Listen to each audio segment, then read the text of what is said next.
That's a Could you be team a sport, though. bobsledder, maybe? Skeleton. He did skeleton, right? What is the one where they lie on their Skeleton. stomach on the little Skeleton. Is that skeleton? I could see you doing that what I head think as first well. into a pile of snow. No, Yeah. no. Or a wall. No, absolutely not. One of the two, whatever we prefer on the day.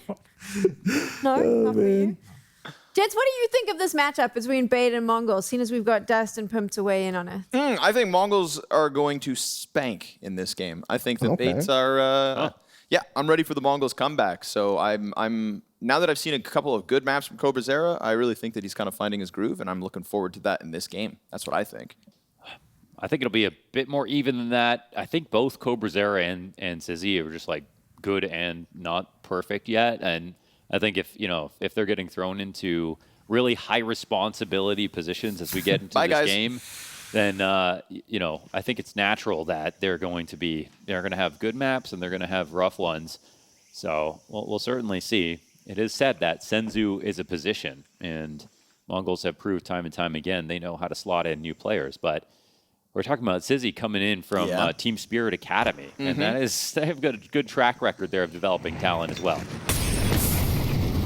It's safe to say he has impressed, and he's already off into the pistol with the 9-10 headshot. So MongolZ into the 3v5.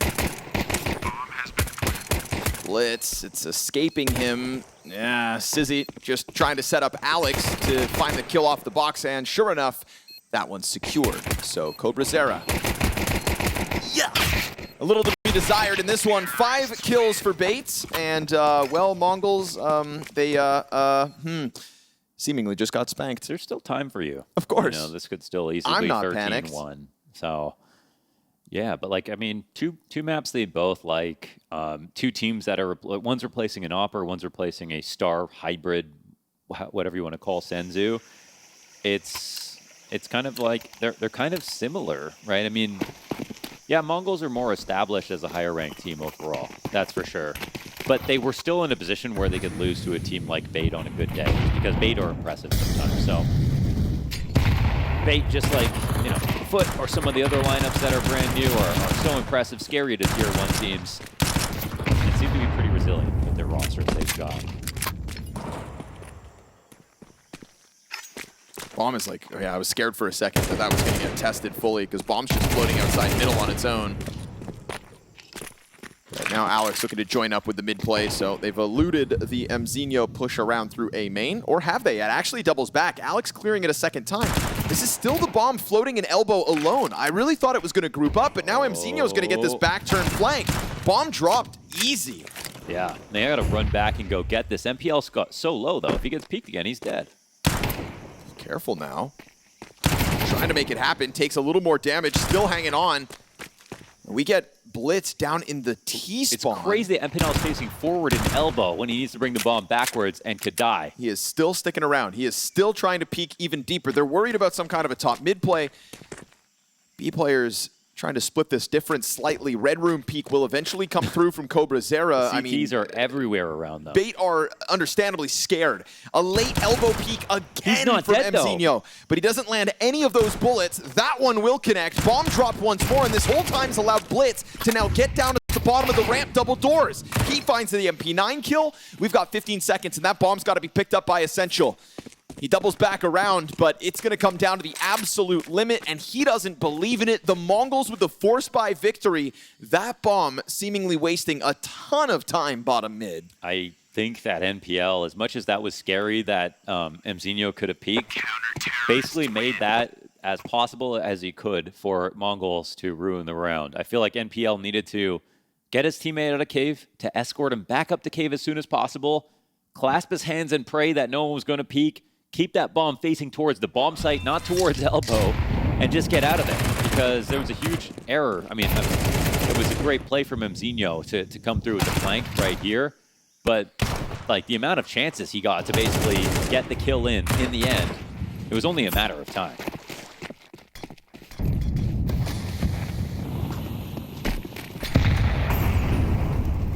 Force back out of Bait, features an AK on 1. Take over lane control, but You can see Galil, AK-47 here between Techno and Blitz. They'll be happy about those freebies. And BT are happy about this open space top ramp. Nobody really testing the limits of it. And so this deep angle is going to get popped. That one AK finds its victim, hits the ground. Second one from the A4. And the flashbangs frazzle this pack of BT players, but the Galil's not going to be able to find the multi-kill. And so now M4 picked up, NPL blindside, Blitz into the 1v2 as bomb is planted. And this is the MongolZ fumbling a chance to convert. Or at least... Pit goes blade, or sorry, Pit blade. Blitz goes for the spam maybe, but no. He still has the element of surprise. He's got a kit and he's got a smoke grenade as well if you wanted to block off one side. Timing! NPL doubles back and executes him, but it is BT to get right back on track with a lot of free space top ramp. Yeah, some people have been playing with that a little bit. And if BT come in just not scared of the MongolZ, I feel like that's going to be really key for them to pull out these wins. It's going to be the same style of T-side play that we're going to see from them when we switch over.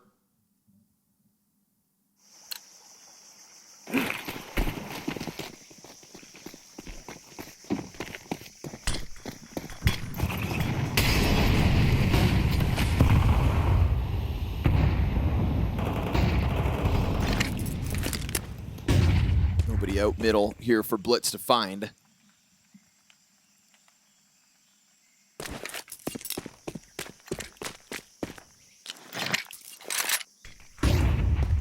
Flash and A main is going to have the MongolZ scratching their heads as to whether they need to peel away from the bottom of middle. Instead, just trying to take lane control in the meantime. Hearing all of this stomping is essential. So we start to get an active BT move towards the A site where there is enough time for the MongolZ to get into position. That M4 is still in Blitz's hand, sitting around Red Room, so it's not quite where it needs to be, and it's an instant headshot out from Sizzy.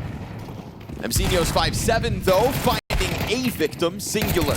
Kenzie Zor the lineup! What? Wow, Blitz comes through. He forces the team kill from Sizzy, finds 2 frags on his own, but they jumble up in the crosshair, and we go back and forth 4 rounds in a row. This is the chaotic gameplay that I was really expecting. I mean, great shots in. I don't know how that kill went down outside of B, but it all mattered right here between the team kill, the spray down, the entry.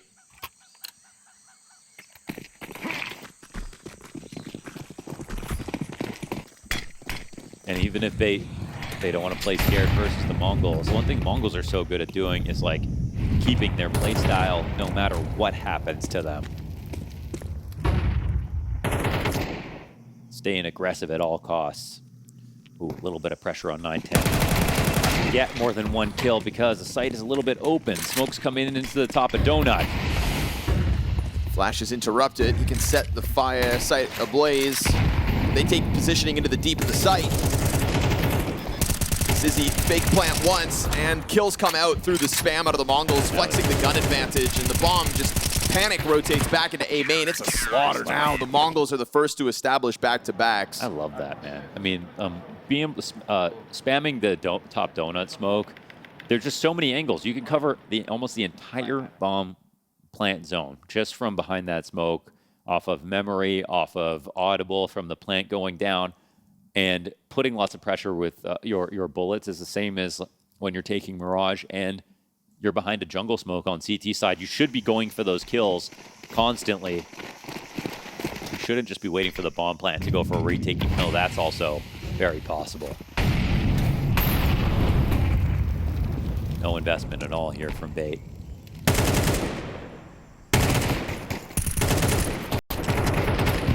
Mates are gonna lock this one up pretty quick. Massacre outside of the B site for the MongolZ.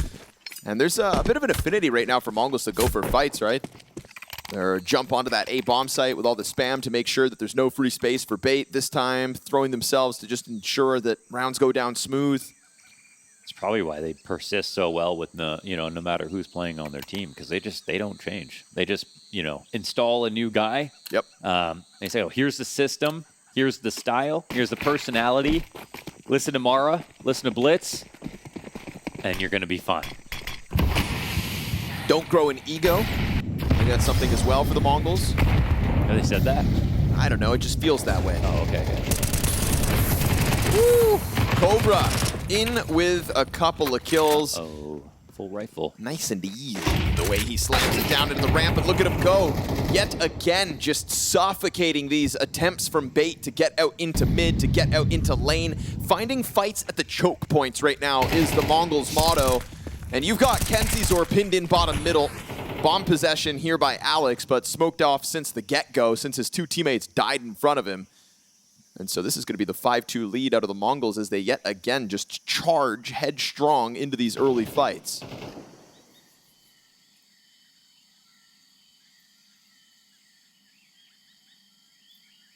Galloping their way to victory so far here on Ancient. Alex taken down to 14 health, so his odds of the clutch go low, but the flashbang, okay. Low odds, but not impossible odds.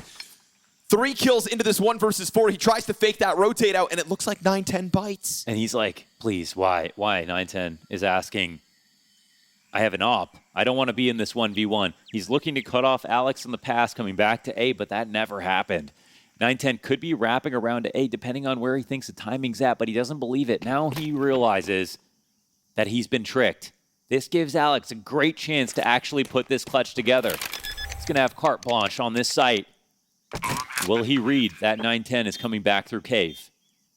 That's his first option he wants to cover. He's going to come back and check this, surely. Second too far, goes for the deep red peak. He said, just don't let it be a USB headshot. That's all he's thinking. 9-10's not wasting a lot of time, but 14 bullets. Or rather 14 health. This is not a lot for Alex to work with. 9-10's thinking ramp instead, and he's nailed this! Amazing. Unbelievable, Alex. Flash over the doorway to truly set that up. Believe from the get-go despite health disadvantage. That's actually incredible. Unlikely, but not impossible.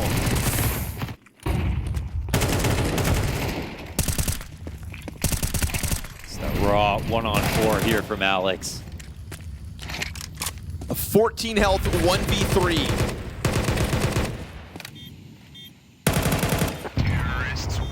Beautiful.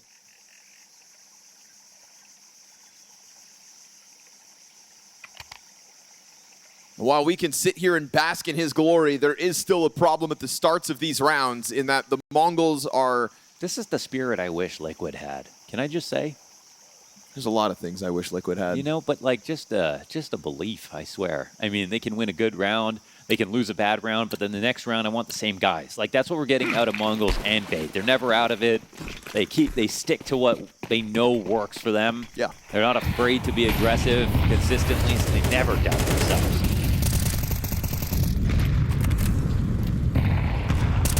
It's okay to lose a game at Counter-Strike, but it's not okay to lose your identity in the process. And I think these are two teams that hang on to that. Yeah.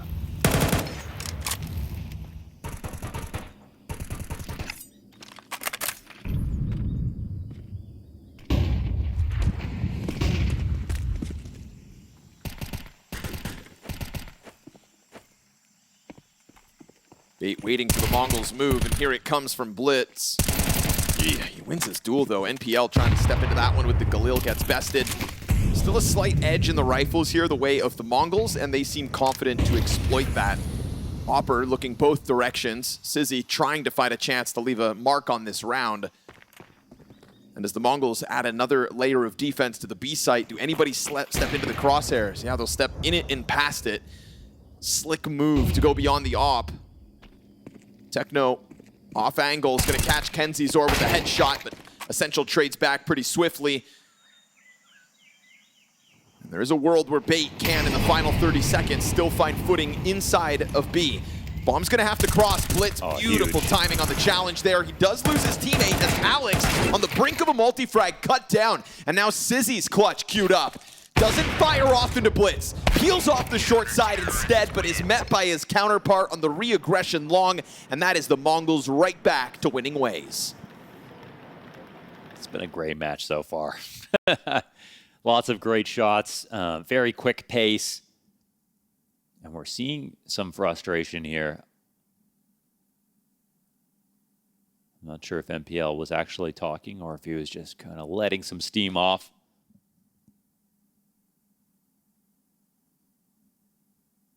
Always enjoy when Blitz starts to feel like he's taking over a game. Yeah, I mean, I think if MongolZ, if they're best in the world at one thing. It's that they will literally never change up on being aggressive, no matter how bad a game gets. And then they don't ever mentally look like, oh, we're foolish for continuously trying. They will keep betting on black, keep betting on black, keep betting on black until it works. And every time a team tries to go toe-to-toe with them in that regard, they always give up first.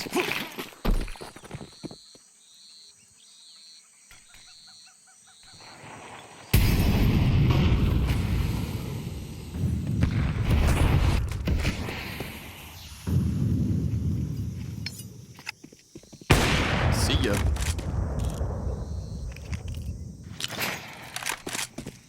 That Desert Eagle challenge from Alex nets them nothing. So rough round to lose. MPL's been around the world and back, was at the B doors, joins up A main, just as it's time to go back the other direction again, so Bait really can't find any footing in this round. They don't have the tools to do it. Essential decides, I'm walking.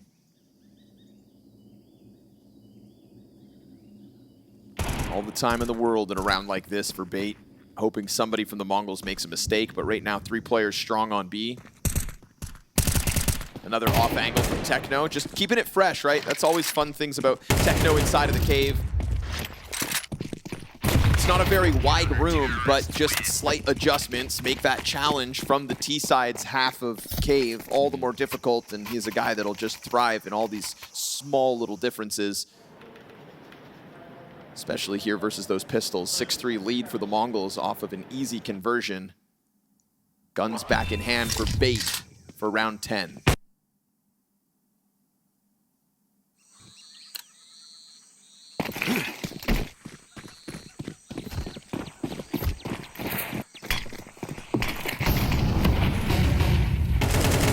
Fast catch of Blitz out middle. Volley of utility to come with it, and it's going to be 9-10 to find the trade frag back. Kenzizor not allowed to get up close onto Donut just yet. That's pretty huge, but no, they'll keep pressing on. Don't mind that, but 9-10, he's done reloading. Oh, and there's the collat. Stepping forward into the op, a dangerous game, especially when you both decide to take the same angle. They were actually counting his op shots, weren't they? Yep. But just enough time to get that mag back in. His first peek as they await that challenge, but he skewers too. And just like that, a gun round for Bait falling flat once more, and that is off of a 5 versus 4 as well. Essential's gonna catch timing on cobrazera. With a flash deep inside of B, we get this rumbling of the MongolZ coming over. Bumping a Planet A off one more kill. Okay, Essential continues to fight on, and 2 is all he's going to end up finding. So space here for Alex to go into another critical clutch. Taking it slightly back through Donut, hoping they don't have the utility to make this happen. Right. But they do have a smoke for Donut, so it's not going to be that easy here for Alex, especially with where the bomb's planted. Kind of comes down to if they read this right. MZ could be smoking main in this position. Oh, yeah. No, he's going to just go for the bomb. Okay, insta headshot out for Alex. 9-10 with an op on the angle. Trying to bring it closer, closer and closer, and gets all he needs. A bit of a shoulder. And the beauty of 9-10 in those moments, he goes a quad kill on the round. Defuses with time because MZ made sure to bring the only kit over from the B site towards this. Yeah, that's actually a very nervous moment for 9-10. Another spot where he's like, oh no, I've got the op in the 1v1. But huge moment from 9-10. I mean, once you've got that collateral shot earlier in the round, what's the 1v1 to close it? True.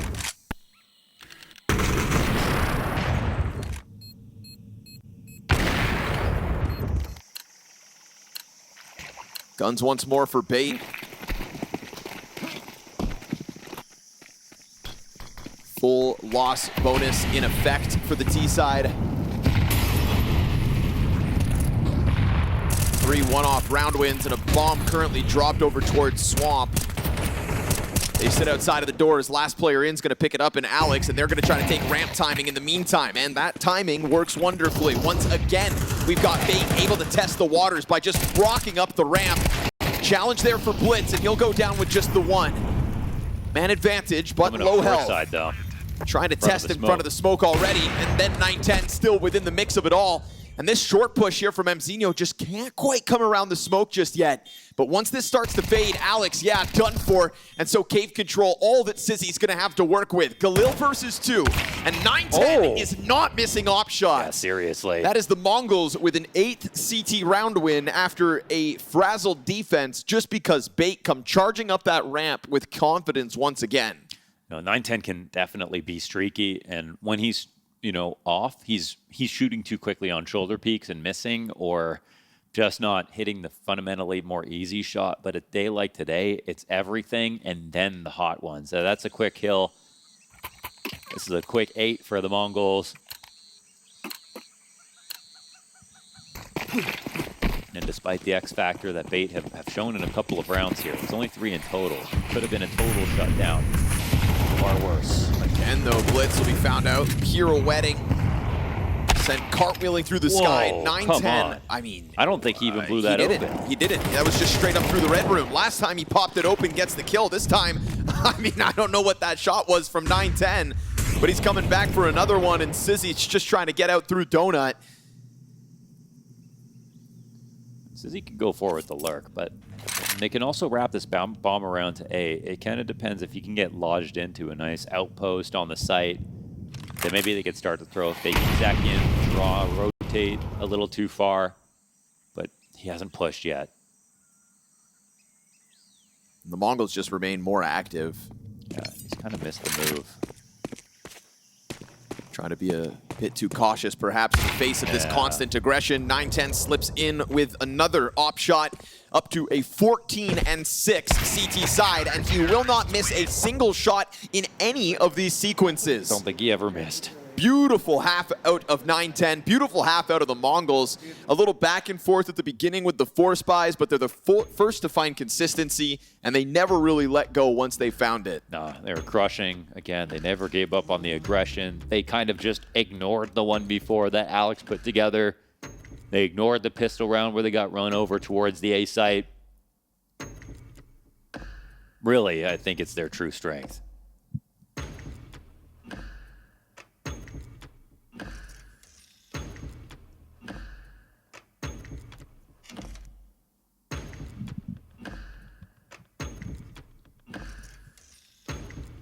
And when you look at them, they just seem completely unfazed. They don't look like they just were running at every single fight this entire half. Also helps that 9-10's just like collecting at 2K every round. Every round. No matter what. 9-10 finishes that half with 4 multi-kills, a 1 VX. It's crazy to think that of the 3 rounds that Bait have on the scoreboard, 2 of those are clutches. Obviously, Alex with the masterful 1v4, but Bait barely in that T side. Their map pick, by the way.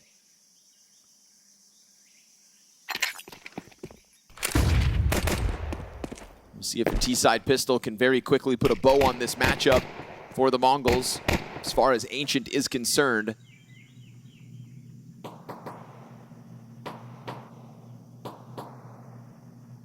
The most successful Asian team in Counter-Strike history, trying to get back to the top after having to deal with one of the most shocking roster moves. And cobrazera catching an easy kill to Essential has cracked open the A site. Despite what was an opening Bait man advantage, NPL is going to collect another one, and every time they find a kill, it goes back pretty swiftly. CT lane challenge, though, that one's going to come through well enough. And so it is Bait with a little more runway here once we switch sides. Like, Bait are putting significant counter pressure. They're trying to play the same game, the same style as CS, and sometimes they make it look like they're built for it, for sure. Both pistols going their way. But the key is going to be finding a conversion. Couldn't do that in the first half.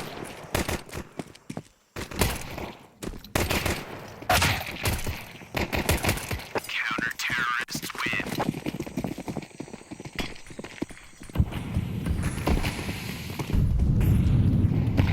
That's one thing the next generation has, it's aim, that's for sure.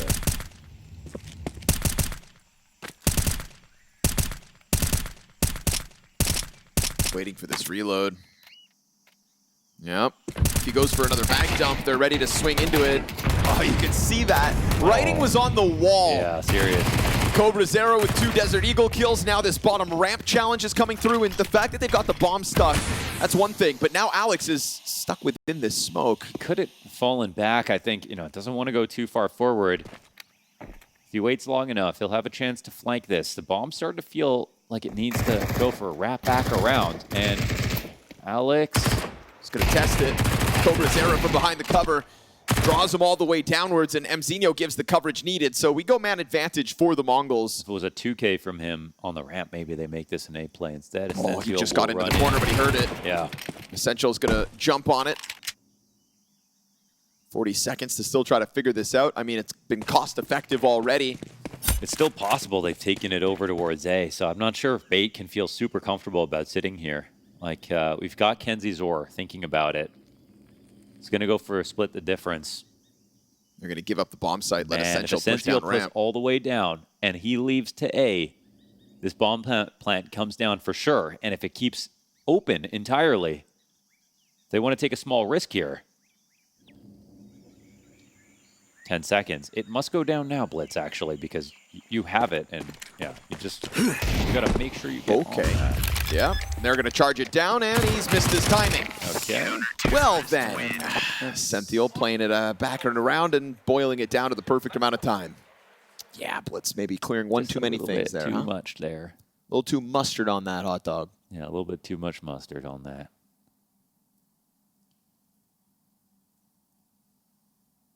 Damn chess players thinking too many steps ahead. Still, MongolZ going to be happy with how much damage they got out of it. Maybe he just couldn't believe that the site was open. Yeah, right. It was a hell of a move for Essential to go down the ramp and back around through cave. It opened the timing that the MongolZ found, but he also wraps it and closes, so can't quite question it when it works.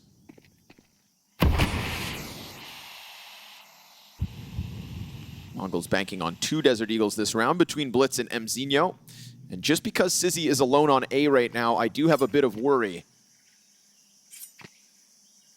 Desert Eagle headshot opens up the bomb site, and we could find the MongolZ with a plant, as we'll get that bait scramble through Donut, no doubt. Yeah, they are far from Donut here. Sizzy sees the shadows. That's going to start bringing out the mid players, but it's sure enough the Desert Eagle kill. Kenzie Zor's M4 isn't able to go wide into this just yet. MZinho's trying to give the cover, and the bomb's gone down. His mag's empty. This fast A main flank already into position, and now NPL can really start to open up this retake, but MZinho's found another one at least.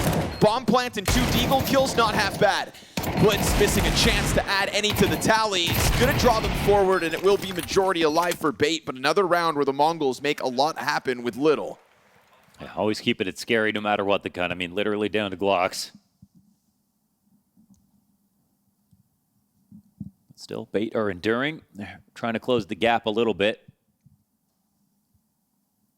We're on pace for a total embarrassment. If they couldn't pick up the second pistol, couldn't convert, and they have done that.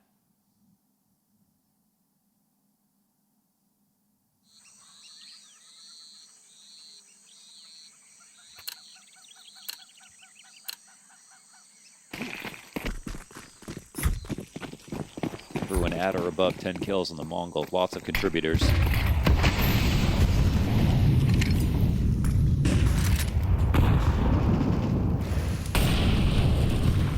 Off battle, 1 by 9-10. One-way street right there. Yeah, he's had to wait a few rounds to get it in hand, but now this MP9 from the corner is going to get traded after just the one. Fast cave swing, costly. cobrazera's double kill collected already. Perfect flash dodge for him.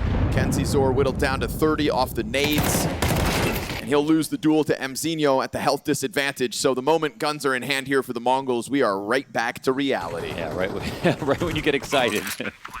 They get 2 rounds, and then boom. MongolZ act like they're totally unscathed.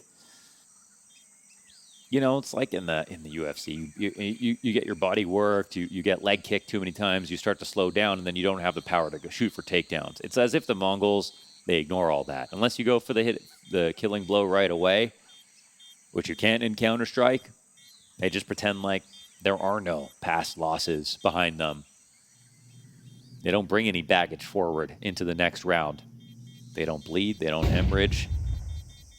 They just ignore. Terrorists win. I'm sure on the receiving end of it, it kind of feels barbaric, you know, unrelenting in a lot of ways. To have to handle the likes of the MongolZ. The best teams in the world can kind of not believe it sometimes with how much, especially on the come up, right? Now we know the MongolZ, but back when they were just breaking out, Always it was the sort of same, like, yeah. how are you and who are you to do this to the world's very best? But now they are one of the best, and it's just a matter of tapping back into it. Versus challengers like Bait, who are trying to also crack through in the, you know, footsteps of the MongolZ. It can just be such a suffocating style of Counter-Strike to have to go up against, surely. It is still guns in hand for Bait, so we shouldn't write them off. They've got the tools for the job, but they've lost Red Room already. cobrazera sits outside of it. There's not really any players on the MongolZ struggling, but cobrazera has been finding his impact in the middle of the pack, coming through with these helping hands and sight takes. This is such an enormous gap, man. I always get so nervous for teams that leave window open this long. It's going to be a lurk in place or just like lodging in to hold off the rotations. And as soon as Bait get nervous and want to cross by, oh, that can get dangerous. Somehow 9-10, after seeing the op shot, doesn't get into the spot soon enough. And cobrazera has also let this one by. Okay. Thought that was I going don't to be know a how tough either fight of for those him. things happened. I thought he was watching that the whole time. I thought 9-10, after the op shoots, re-peeking seemed crazy, and he still got the kill. Good lineup for MPL, made easy by the smoke, and this round for Bait is looking flawless. It's a bit of a disaster for the MongolZ, for sure. Yeah, unpack that one, would you? Not much more to add to that. That was two very clear mistakes, especially just like the... I don't know what happened with 9-10. He just went so wide. Maybe he wasn't ready to shoot, but after Sizzy shoots this first time, it was just 9-10 was just like very late to get on the line. Maybe he had a nade out. Counter-terrorists win.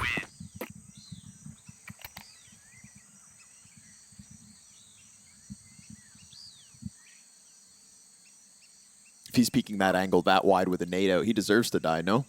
No, I mean, maybe he had a nade before. Okay. Yeah.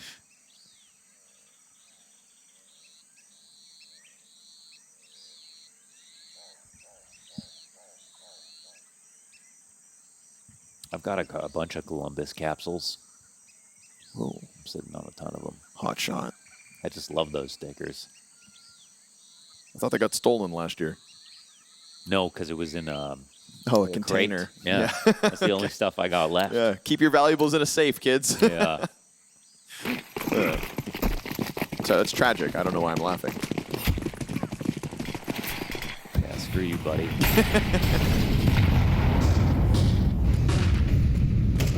Out middle, cobrazera on a path and eating flashes the entire time. So Ascenthio's going to find him and Blitz with the 5v3 and bomb dropped to the bottom of middle. Bait CT side starting to find some legs to stand on, from the pistol to the conversion to just making sure that the MongolZ first gun round is nothing but a one-off. And now we're on the brink of a bottomed out economy here for the MongolZ. Oh. So game is truly on unless the MongolZ can recover somehow in this 2v5. Well, it starts with a crazy kill. Still seems like don't have to worry about that. Shot through the box here for Sizzy. Kobe. Perfect. An alley-oop for himself here off the HE.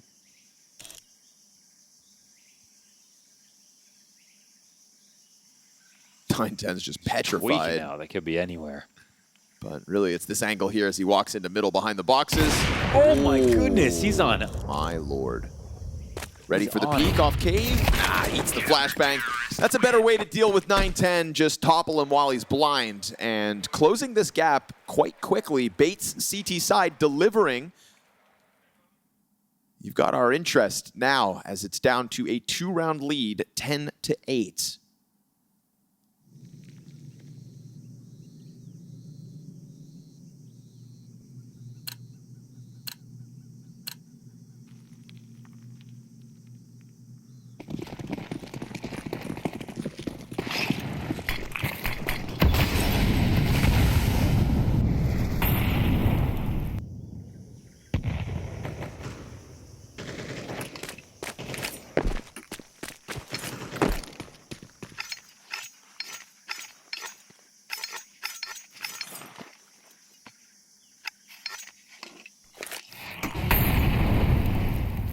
full 8 plays about to take place, but I mean, CTs are stocked up for this. The thing is, Kenzie Zora is down to 39 health, and he's going to be a focal point of the attack. Now he's looking to he's looking to go uncleared. They won't have a molly for single. He just has to time his peak properly, and he'll be fine. Smokes come over top, but still looks to me like Sizzy's ahead of it as well, so he's going to serve up the distraction for Kenzie Zora to strike, and Sizzy collects his 1 and 2nd. 910's Desert Eagle will also respond. Ooh, nice nade damage. You've got 2 of the 3 remaining CTs softened up. You've got 2 rifles in their hand now as well, and they're going to ignore the bomb for the time being. It's not even picked up in the process. But there it is, this forward position from MPL to catch MZ off guard. I think they were right. If they tried to plant, they would have just got ran at. There's no chance. So you're just kind of hoping they give you some space, but as they trickle out through the temple, that is where 910 gets caught off guard, and it is bait to close that gap now to a single round the difference. Very, very impressive. And again, even though they won both pistols, they've only converted 1, so they've truly made an impressive run at this.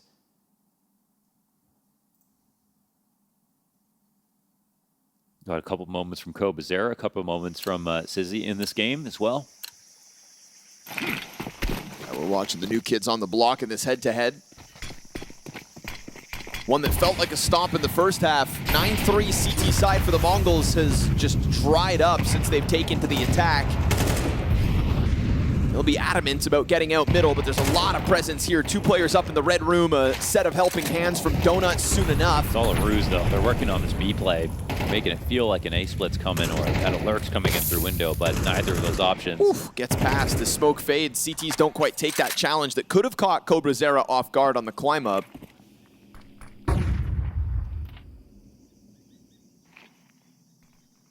I like the re-clear here from Bait, pushing out a donut. They know they need a little bit more info. T's waiting, though, just in case there is a climb up. You see them kind of checking it every once in a while, but now this nice boost from NPL halfway up the wall. MZ doubles back once more, and NPL's already tucked into the corner. They throw all their utility. He's going to strike with back's turn. NPL shooting gallery.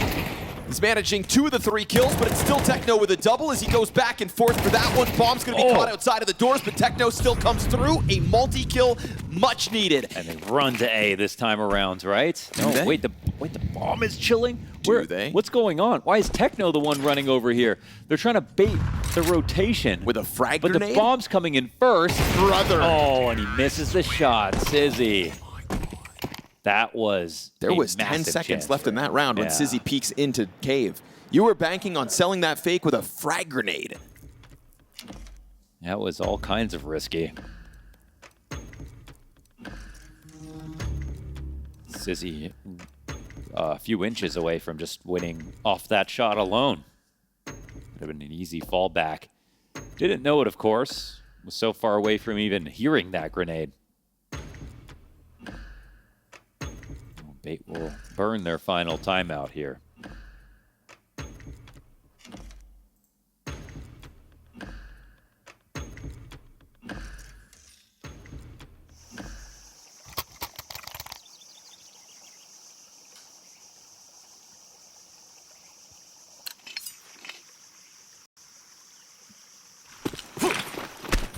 But will it be just another one-off?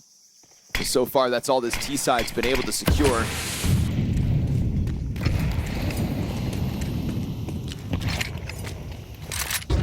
Feels like we're going to get an A main fight early on with Kenzie Zora trying to get into the corner, but cobrazera right here about to clear out. Oh, Galil crouches, and that's going to get Kenzie Zora's crosshair off the mark. Quick scramble out of NPL to try to come and join, but he doesn't actually dedicate himself to the A site just yet, still trying to keep eyes on mid in the meantime. Down go the smoke grenades to create more uncertainty for Bait to have to handle. Every round they do this, seeing this consistently. But these are control nades. They're just trying to make it so you've got to watch them, essentially, to just slow things down. But if this one goes back to B, these Cape players, they haven't moved a muscle since the beginning. Blitz and MZ tiptoeing in. They try to clear. Oh, he wasn't ready. Oh, mistake. And they're just going to clear that out. That's even a team kill here for Blitz. So giving a gift back over to Bait. Otherwise, 5v2. NPL is going to drop with nothing to show for it. And MongolZ secure a 12th off of a tiptoed forward cave clear. Just looking at the angle that was being held there, and you saw he was going to get cleared before the trade could come in. So the angle was too depressed. Needed to be a slight bit deeper. And crossfires are, you know, fundamentally speaking, the main advantage of a CT side is whenever you can use them. Because if you get the first kill, the second kill is even easier. But if you allow that to take place, one person to walk into a crossfire and isolate a fight, well, there is no point in it.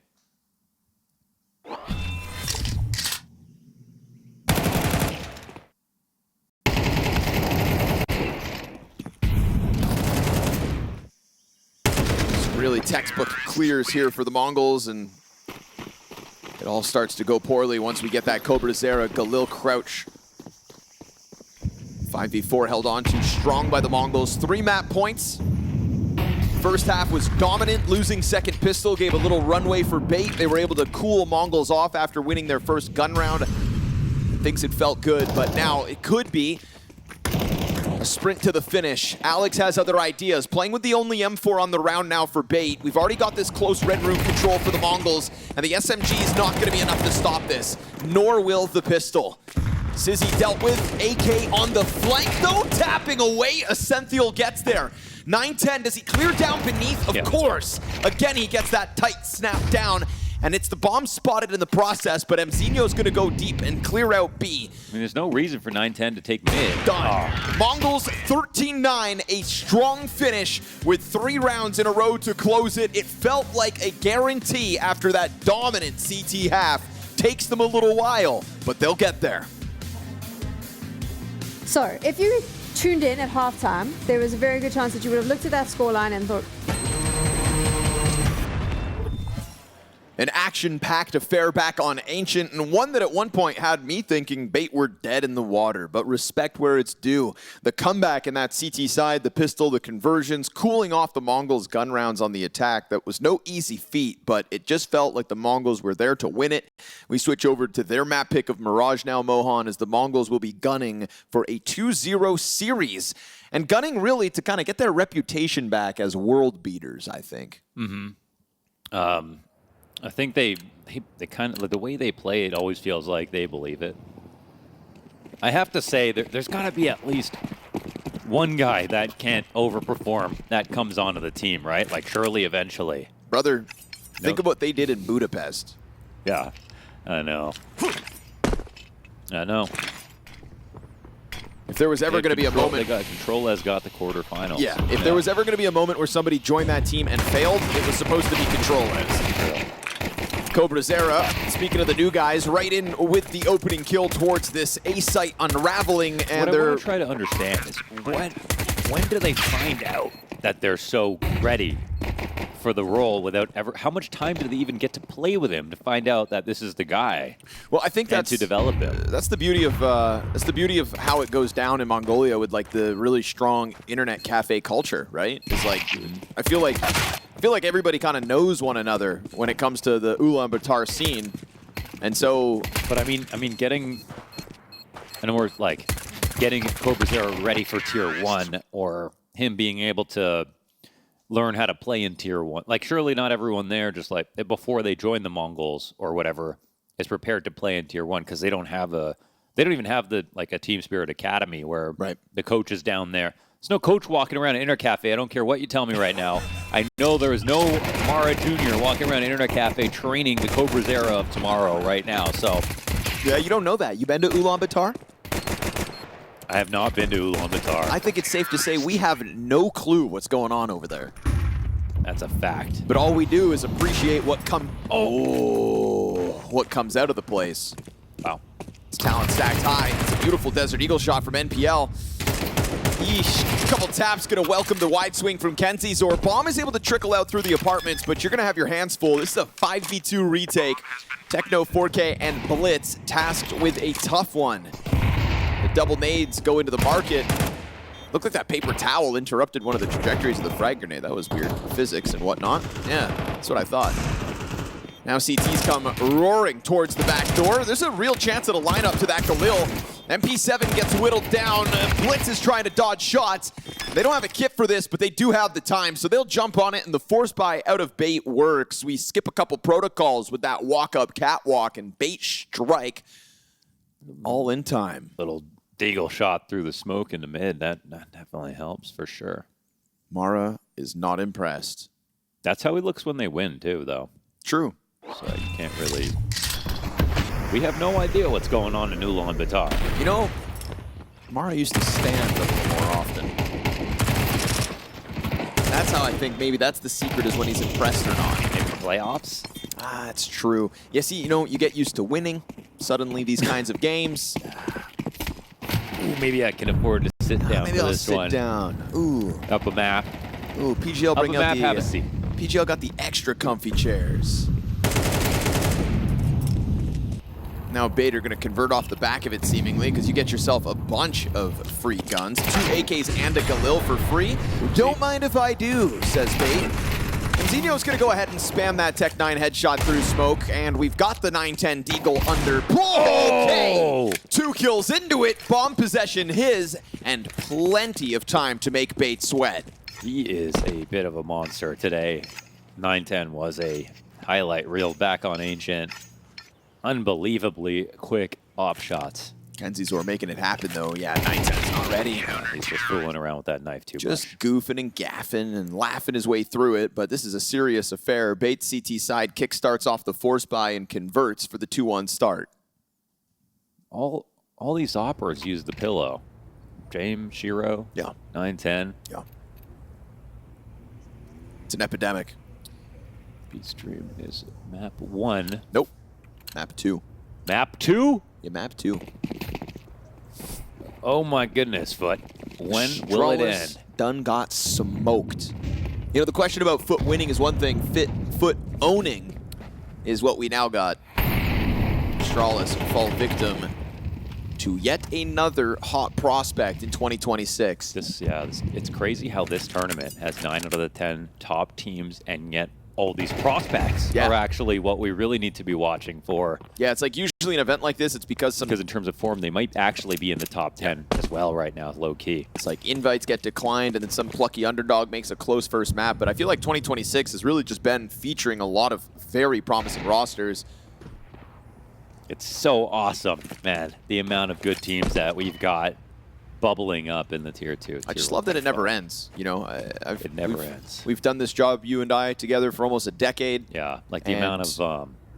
I can remember years where things get a little stale. There's not like a big breakout player or a big breakout team, and it just feels like we're blessed right now. We have more stories than ever each year than 100%. We used to.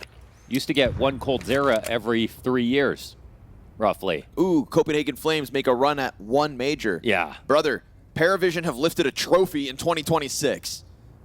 Okay? They don't make them like this years ago. It's a weird example because it's Jame. But yeah, I know. That's right. But Jamin who? You know what I mean? Yeah, right.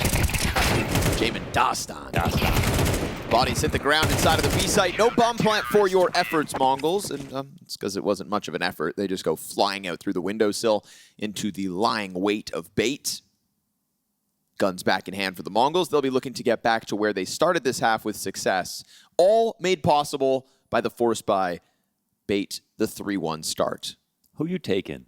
Jame and Dastan or Blitz and Mara? Blitz and Mara. That was quick. Yeah. It's a quick one. Quick choice.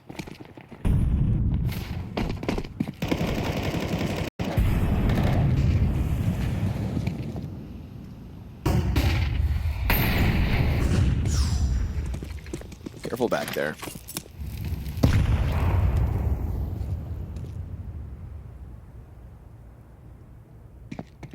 Utility keeps cobrazera on high alert, but 910 crosses over with him and the bomb.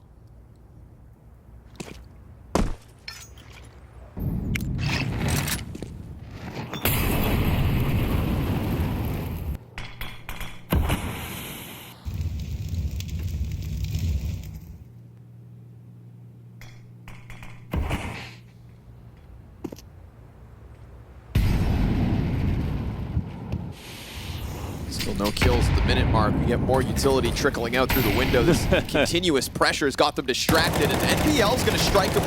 Unexpected challenge down in through Con, and NPL nails all of these. Quad kill from NPL. And it could be a fifth here. MZ looking for the duel. Wow, NPL. Rock solid stuff, throws himself into the challenge. And it was the utility out through the mid window that kind of served up a distraction for him to strike, but those were players shooting back. The most insane keyboard placement in the world, by the way. And yet he makes it look easy. Oh. That's an M4A4 commercial right there. What? I didn't see the keyboard. Is it like Tarek style? Just dude, it's under his mouse armpit. Missed that. His keyboard is vertical underneath his right arm. Tarek's his favorite player, probably. If I may request a shot of it in between these rounds, it would be nice to just kind of highlight it one more time. Under his right arm? Under his mouse arm? Yes, bro. His mouse pad is in front. Like this. Oh my gosh. Yeah. I wish I could show everybody at home what I'm doing, but I can't. Oh, right. Also can't do that. Makes it look so damn easy. You can do that. Just couldn't do it live, probably. No, not under pressure. Sometimes 9-10 can't either. Okay. Trying to get that bomb planted, but not able to even get the van kill. So on to the next one we will go soon enough. And bait showing us they're no joke. Yeah, they got stomped in that first half of Ancient, but, I mean, again, they made it respectable as the game went on, and that was a very hot MongolZ out of the gate. Show me NPO. NPO's all the way down there. Ah.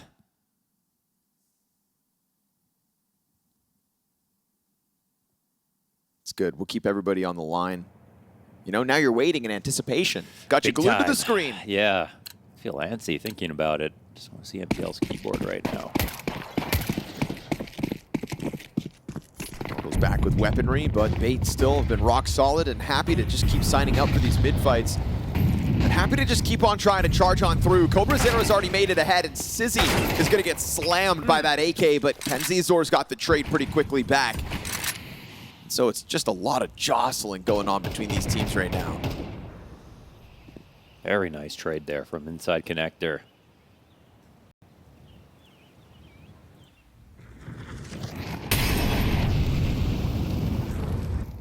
It's crazy how low the time to kill is in this match. You are not allowed to waste ammo here. And an interesting timing on this push because you have MZ on the other side walking in, but Alex has found his final spot as MZ clear it. Oh no, he's pushed forward. Still works out for him. And then Kenzizor catching Blitz at the same time, so really takes the wind out of the sails of that A attempt from the MongolZ. 9-10 crawling forwards, gonna get caught off by this cat corner of NPL. And right now, Bait can seemingly do no wrong. All the action that they make happen in this round nets them a frag. Very stringy moments, right? Those are 3 separate 1vx situations. Inside Palace, on the fallback from A. Cap kill is really the most advantageous for NPL. Look at that keyboard. Oh my goodness. Isn't that crazy? It is really... It is under his mouse arm armpit. Under his mouse arm armpit. 50% off the table. The keyboard's off the table? Half of it. Half of it's off the table. Yeah, well, okay, a third of it. A third of the keyboard is off the table. That's still unnerving.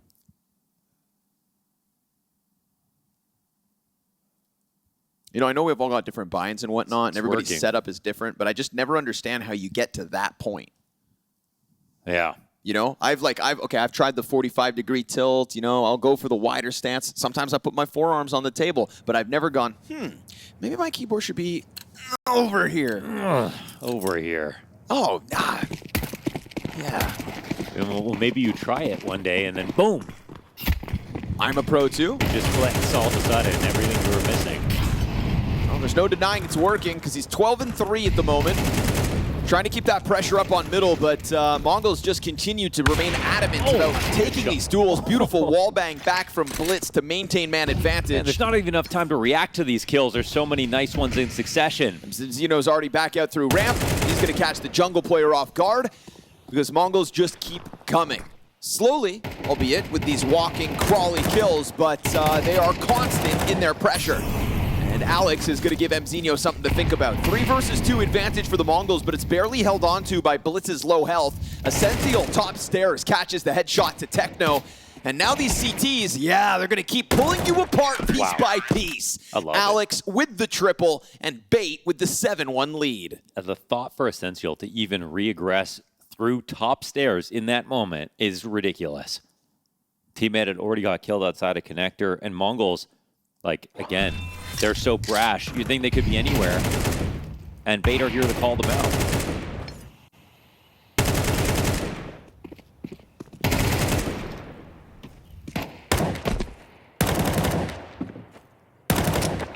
Alex just picking up freebies by the end of that round. So MongolZ back to the drawing board. Sidearms and utility.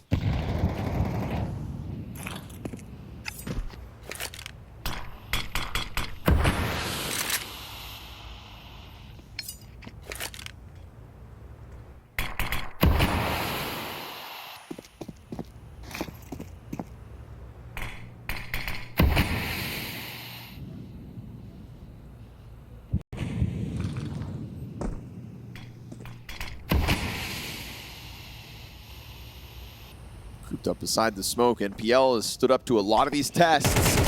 This one seemingly no different. Easy stuff from him and Sizzy. Locking down connector yet again. Palace player trying to get out into the action, but by the time Mzinho makes his move, his whole team's dead and he'll join them empty-handed. Damn, Bait. This is now not even bomb plants for the last 7 rounds. I'm not surprised that they can play this well, but the fact that they can do this so dominantly. MongolZ won the pistol round. Never forget MongolZ won the pistol round. This is lights out, confidence, speed. And these guys are a perfect matchup for each other, really. No, Bait weren't as successful on Ancient. They really did try to do the same things. They just couldn't keep up with the MongolZ. But whatever happened on the break, you need to channel that for map 3 if they can bring it there. It's just crazy that like the pace keeps up at this degree the entire time. Molotov goes beyond to Senthiel from the corner. Yeah, you're getting stuffed again, the MongolZ. Wow. Techno's going to try to break down the door, but it's a lot of damage dealt to him. Kenzizor tucked into the bench is going to let them slip down into sight.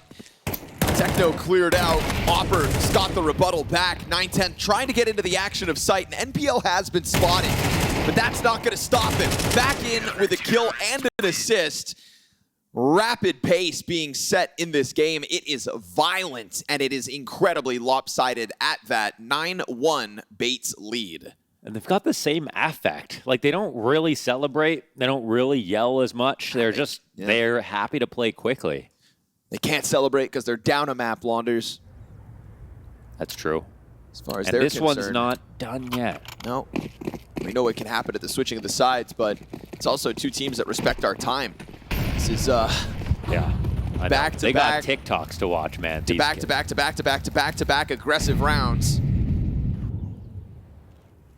Who needs to waste time? Set it up and get it in, or at least try to. Once more, NPL's got first blood. Once more, the MongolZ with a little bit to work with. Techno's found himself a multi-frag despite that low HP. That was one small mistake, and now a chance for the MongolZ to bring one back. How many rounds will they need? Best case scenario, 9-3 half. 9-10's got one off the Galil, but again, it's damage dealt in the meantime, and this wouldn't be the first man disadvantage that still gets picked up. NPL is a monster at the moment. Headshot into Blitz like that. Yeah, this is one of the best halves of the tournament already. He's 18-4, an ace in there. This guy is hunting down the MongolZ body after body, and he's got himself yet another frag. That's 4 kills in total for him this round. What an unbelievable half. Doesn't break a smirk. Yeah, seriously. All business at the moment from NPL. From everybody. Mara's sick of it.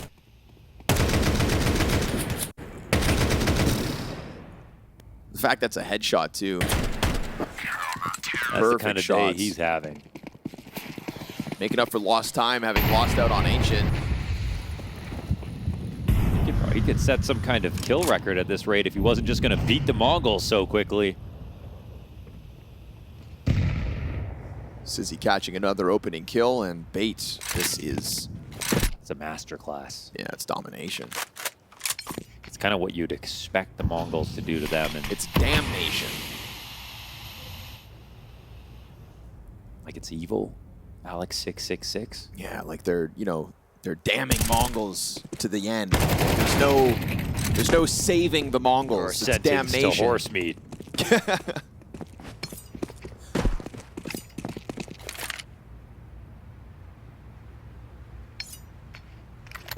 That's the kind of beating that leaves a mark.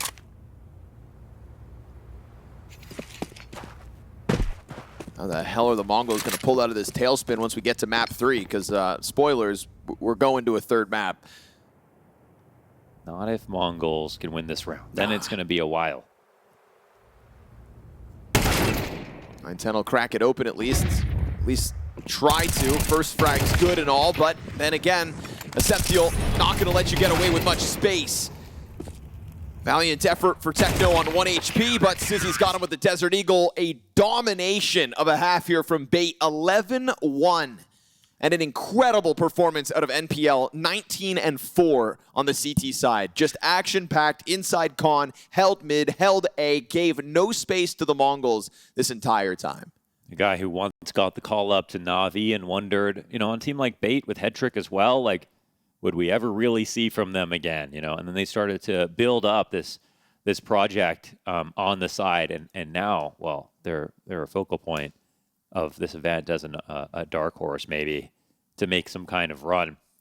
Bait, they show us a level of aim that basically can compete with anybody. If they can compete with MongolZ head-to-head with this kind of aim, they can compete with anybody. It was so impressive. We used to watch Bait. It would be a little bit on Mirage, a little bit lurky on T side. Sometimes it'd get messy. They always had fun, though. Like, they would always play very fast, even before. When they had Headtrick, stylistically, just like how MongolZ have brought in cobrazera and are still the MongolZ, I think Bait have really been able to manage to keep their personality intact for the way they like to play CS. This was just obviously both Bait playing well and MPL having an outstanding performance at the same time in a key position on the map on CT side.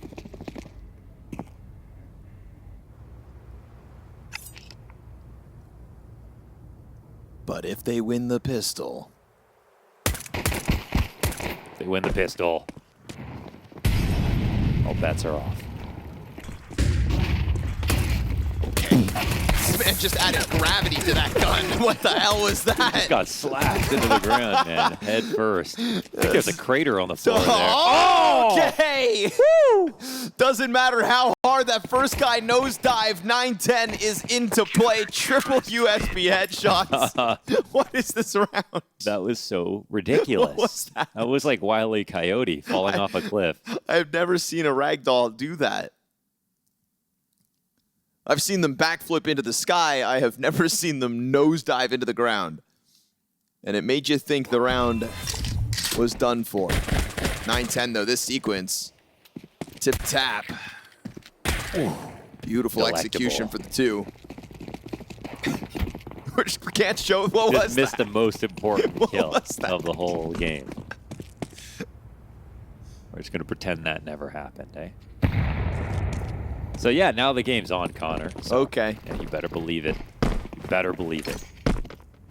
Oh, I'm excited because this gives NPL more time to just continue to rack up rating. True. This is how, like, maybe a record could be set.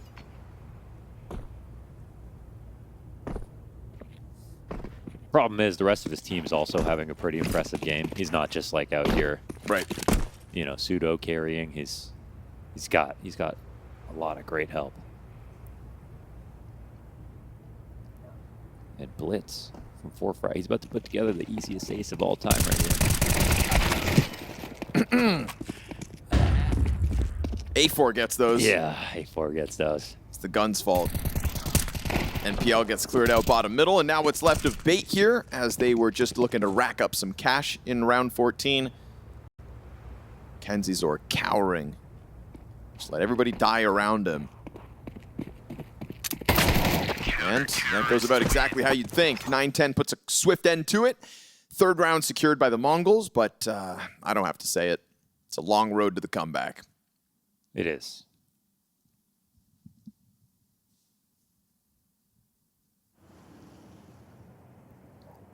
It's 8 rounds, I mean. 8 rounds? 8 rounds to the tie. NPL 20-6. Still got to kill that round, by the way. Block frag on Blitz. Oh, good. Yes. That's what we need to see. I'm trying to see records. This is the kind of game you want to see some records get set.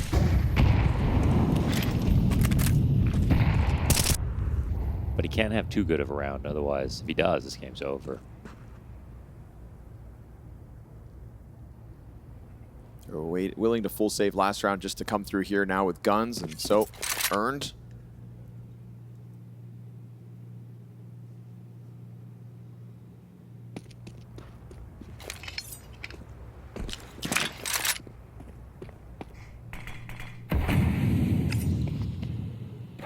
It looks like there's a big lack of information. Obviously, with Blitz on default, you can check on connector.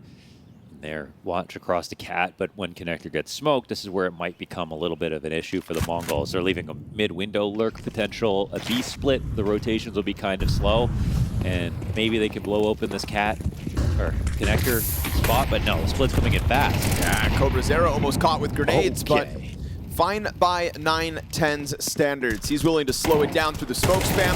NPL's position gets found out. Thought if there was anything of an answer, it was going to come by that. But it's ridiculous that he got a 3K basically from the A site there on the hold. So, but yeah, that's what they were ready for. Any small bit of action towards connector, blow those smokes open. Brought to you by CS2. Have control. Help out. Help out the B site. Remotely.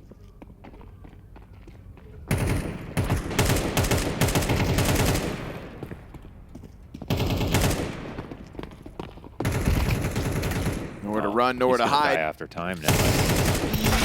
Ooh, that's. Well, where was that across the hog line? After time. Curling reference. Was that across the hog line? It was after the hog line. It was, eh? Across the hog line. Can't believe we're cheaters, man.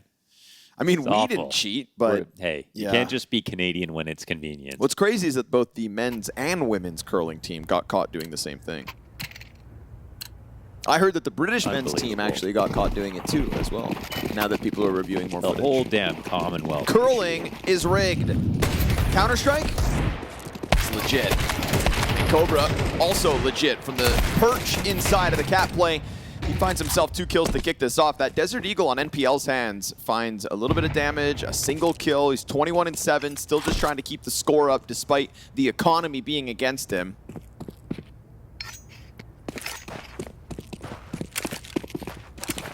But they always knew that their willingness to fight top mid like that was going to cost some bodies.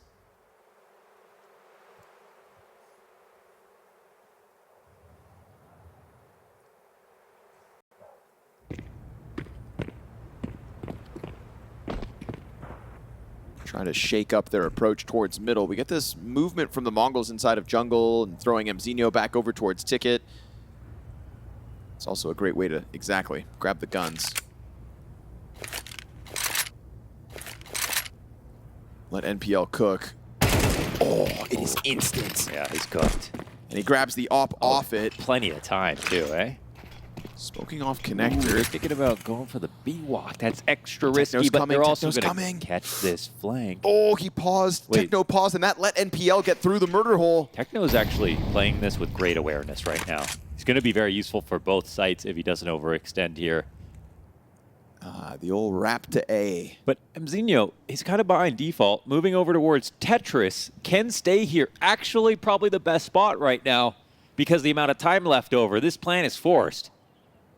It's going to be too hard to clear him right away unless they're going to go for default, but they don't. Boom. Cut down Blindside. at the pass. Now NPL, got to go for the wide swing. Doesn't have the time for this. Yeah, completely outplayed just by the clock. Uh-oh. And now NPL, threat of dying after time is real. Yes, sir, he will be dealt with. That's absolute perfection out of the last two players here on MongolZ on both sides of the map. Techno was inches away from getting caught in the murder hole peak. Super careful about it. Knew exactly how far he could go. Didn't give a chance back into the round. Just when you think they're going to be overly aggressive, no, they know how to just be smart. So it's a 6-round game now, but it's an interesting round. You've got 2 kills after time in this half. That does set your economy back in a big way. Wonder if those kinds of limitations could wind up catching off the bait squad and costing them more as this game goes on. NPL's going to eat the frag grenade. NPL, for the first time in this game, is on the receiving end of an opening death. We're going to walk up here. Blitz could get flanked. Will exactly die to that. Catwalk players got the answer. Good on cobrazera, but KenZor keeps it clean. Oh, they got shooters, man. Fully blind is 9-10. Bomb in the hands of Sizzy. KenZor trying to go wide around that smoke as 9-10 crouches, keeps himself low. cobrazera offers the distraction. Tetris. And they don't know where Essential is. Stuck on Tetris. In the 1v2, goes wide, connects to the first one, but the MongolZ get through with another clutch round. Another close round for bait, and yet the MongolZ are the ones to put it on the scoreboard. I mean, it's perfect in a 2-on-1 to toss that molly down. Don't know how the first kill came out. cobrazera did a ton of work there from Cat, though, to grab a frag before he came over for the retake. His Cat presence is huge. He has 6 opening duels now. Wow. Successful opening duels. And you get shoved into these spots as a new guy. Like you're not coming in as an anchor. You're not coming in as a support player or something like that. You're coming in with just all the responsibilities and delivering. It's very impressive to see. Still a 5-round game though here for bait. We saw how close they brought that, too. It's not like they suddenly looked scared and lost.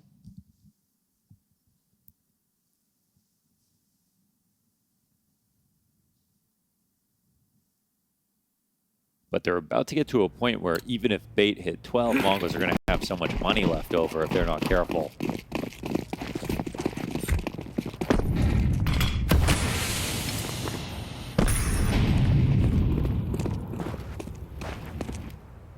Even though these CTs are racking up wins, it's still rounds where bait have something to stand on.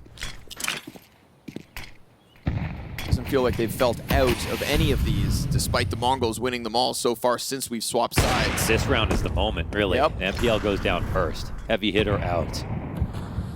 His second opening death. He was untouchable for a little while there. 5-0 in opening duels, now 5-2. Blitz backing up. Constant smoke grenades into the windowsill and a Molotov bottom middle to keep KenZor back from just tucking into these corners yet. Will be a key piece of this A split. And cobrazera usually finding the right timing to challenge this connector play. And now that that frag grenade's also found its mark, they've been effectively softened up. We go to 45 seconds. We've got this Techno 4K position down beneath balcony, and cobrazera so constant on this catwalk pressure. Beautiful flashbang out of bits. Blitz to get that player active, and it's Alex dead with nothing. And now you've got the MongolZ powering up. Oh, this is worst now case. It is a 4-round game. 5 players survive on the MongolZ side. NPL's getting shut down in opening deaths. And there's an eco coming up.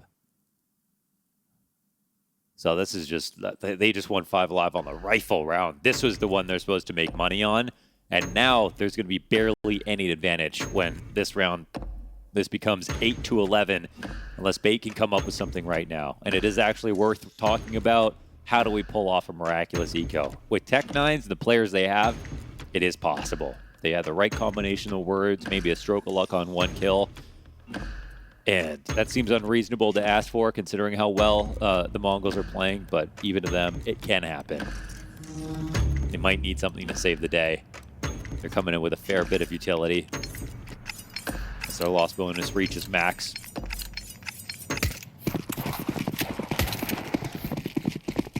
cobrazera knew the whole time. He's like, I have a lock off on anybody right side connector. As soon as they want to try to peek, they could die. He's doing good. Gonna go into the execute. This is gonna be MZ under pressure. Trying to drop utility ahead of it. Trying to hang on to what will be that solo Palace duel. He'll touch down back under. We get the drive-by on a Kenzizor. Ops under pressure. Big swing from the Tech-9, upgrading into the op in the middle of all that. They got to be careful about that bomb plant. They really want it to go down, but there's no molly on default. The bomb's in a weird spot, though. They're all playing left side. If he dies, pushing. NPL close to the ticket smoke. This bomb can get diffused under their nose. They might need to get an extra kill. If Techno dies to this ticket push, though, it's going to be so difficult to get NPL out of this. But what? Okay, reads the positioning. Oh, he was spamming sandwich. Pops NPL. And now Techno trying to move this forward with the smoke grenade, but Essential's got something to say about it. His Tech-9 finding at least the one victim.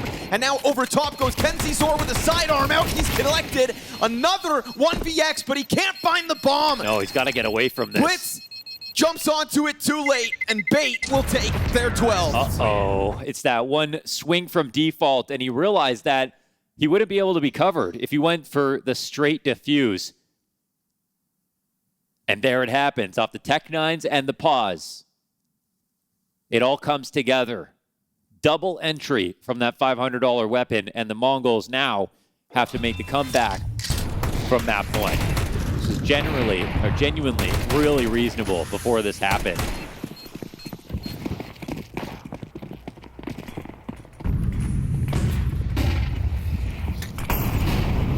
But that has really just changed everything. cobrazera still trying to take a look towards middle. NPL gonna be his test in a second. Fired his feet, he's got to offer it over, so space taken by NPL. Ladder room belongs to him now. Challenge towards Blitz as 9-10 sits down bottom con. NPL running all over the place, dropping utility, letting them know exactly where he is.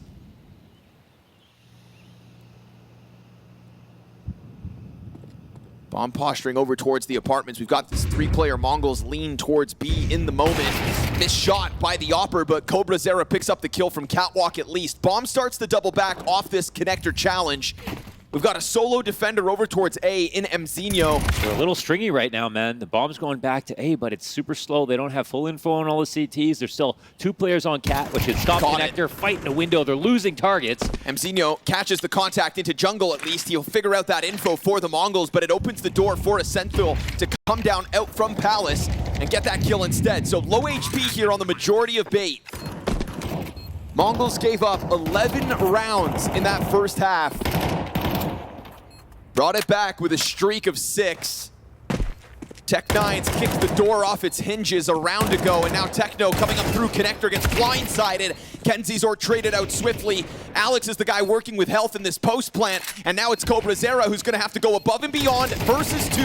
Caught inside of the smoke, he will come out with 1. Taps the bomb to try to elicit panic, and Essential inside of the smoke, slashing away at this. Time is of the essence, and he doesn't get the kill. Bait are here to close this. Back-to-back rounds in that A-bomb site. It felt inevitable after that first half. A flat attack from the MongolZ on their map costs them the chance at this 2-0. That's a bit messy from the MongolZ.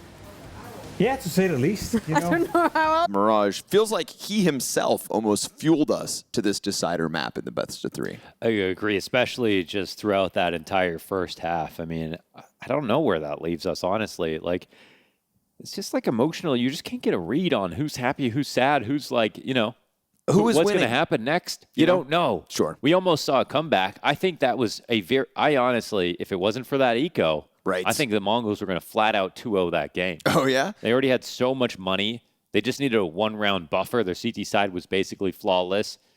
And then, obviously, after losing a round like that, I'm sure that affected them. But listen, what I mean is, when we come to Nuke, I just don't know what to make of it. We have a strong Ancient from MongolZ, a decent response. We have a strong Mirage from Bait, and a great response out of MongolZ. And again, stylistically, just a fantastic matchup. The aim is on display today. Who's going to be the star of the show here on Nuke? On Techno, not in the pistol anyways. Beretta's dealt with, and cobrazera back sights. Got a headshot to work with. Heaven support coming out, but Sizzy's got that player gushed, and Sizzy just sends one through the smoke in response to Blitz getting close. Flashbang goes over, not wasting a second. It is Sizzy to shine here in the pistol, turning Blitz away before he ever had a chance to test main, swapping over to the Berettas and catching a second for Bait's T-side pistol win. The wide swing out of Heaven, both going down instantly. They're not missing either. I don't think the MongolZ are used to playing against a team that are like that. Maybe they're not totally buffed out in every other category of the game, but like this is some of the best CS we've seen Bait play. Like, I mean, probably expecting, post head trick, it's going to take some time, and it's a big role to be replacing, but so far so good. That's the most impressive thing about the modern era of CS, is how quickly everyone and every team can get good. Right. Yeah, it used to feel like you get like a glimpse of greatness and then it would kind of fizzle out, but it feels like people are hanging on to those moments more and more often. What happened to honeymoons? That's a good question. Some teams still get them. They just don't seem to end. Alex cautious about this corner, and with good reason. Figures out Blitz is in here, trying to make sure that they get through this force buy unscathed. First kill made easy. That's going to force the vent rotate down, and Alex was ready for it, so Techno very swiftly swept under the rug. Sizzy catching a headshot, and MZinho unable to do the same. He drops out of it to go back in. They got a T-kill in there too. Yeah, they gotta be careful. Makes it a little awkward, doesn't it? But they just continuation, spray down, and catch the flank. Kenzizor not going to fall victim to your antics. Bait convert with majority alive.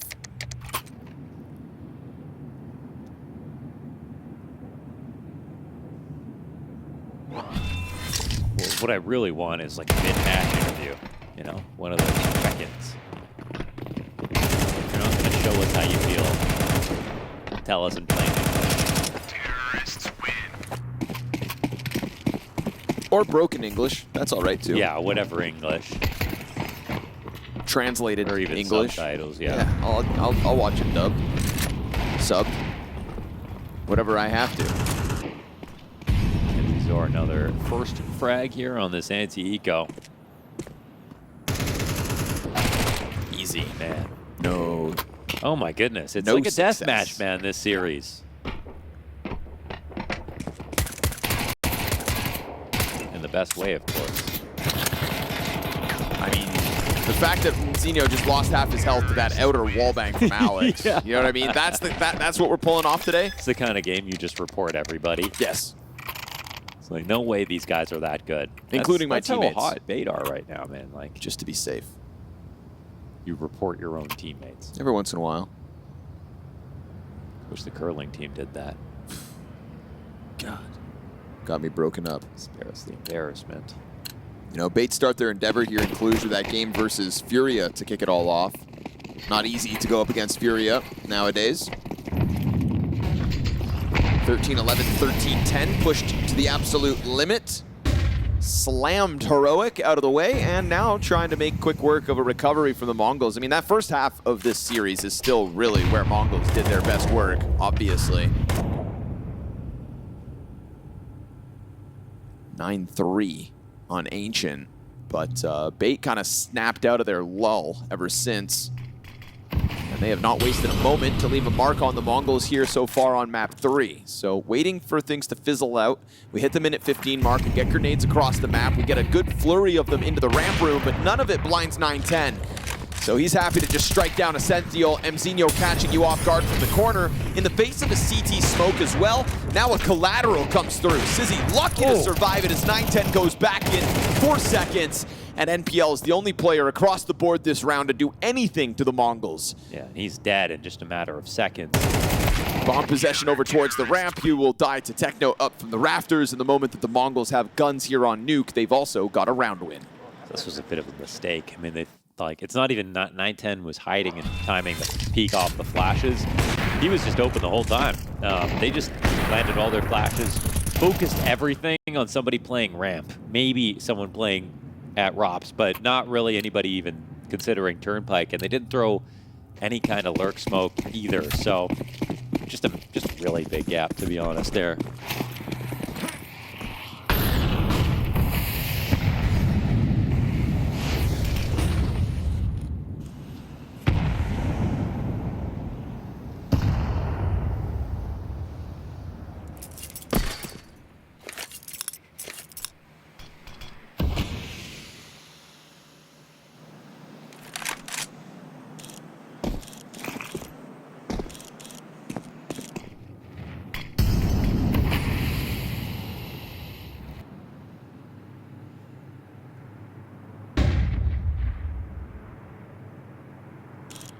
Silent crossover behind those smoke grenades, and there's not even any pressure being applied by MongolZ until that nade comes out. Perfectly timed, too. They did wait for a while, but then they just see everything. Techno swift to the kill on NPL, so 5v3 established. It was looking like it was going to be free real estate for Bait, but a slow burn contest for the MongolZ nets them 2 kills. Great flashbang on Techno. He's full blind, but regains vision before KenZor goes around, so he does fight back for 2/3 the health, but mistimed that vent clear. Alex gets blindsided, and Bait are about to lose 2 consecutive rounds as this squeeze on KenZor for all he's got left at 30 seconds. Trying to keep 4 up in the process. Yeah, nicely done. Blitz knows what you're up to, and that is the MongolZ to interrupt at the perfect moment. I like that they waited, but not too long that the smoke was already going to come up and they come in to check things. They kept it dead silent, then suddenly blew it open and did a full clear of outside yard. It was a huge call out. They needed that info back. They got the kills, and some of those shots from 9-10 spots, sometimes you see an opper and you're like, that shot's easy, that shot's hard. Opping from hell, I've always hated that. Like, it just, I guess this is just the range. You know, targets from that far away, but he did great through the glass, through the smoke, from that distance. First pickoffs.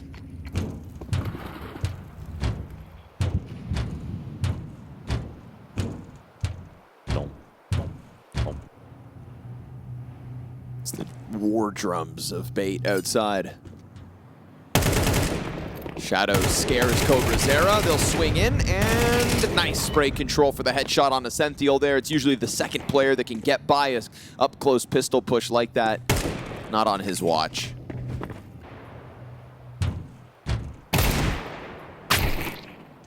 The drum keeps beating, and NPL still yet to really have a chance to shoot it much.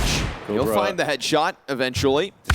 And that's all they will find out in the end. A singular kill on MZ, a 3-3 scoreline early. Guns in the hands of the MongolZ have made a world of difference since the start.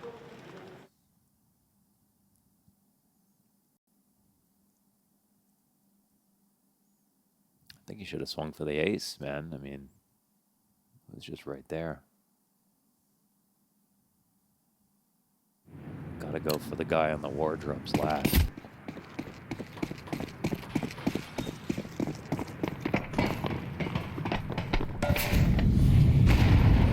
Moment where it can start to slip away from Bait, because when this is slowed down a little bit and they've tried to go a bit more tactical, it's actually where MongolZ look the most comfortable. And that's where the experience on a map like Nuke compared to a Mirage or even Ancient, which is just way more friendly to scrimmy plays. That's where it's going to be a little bit harder to stand out and where inexperience will show the most.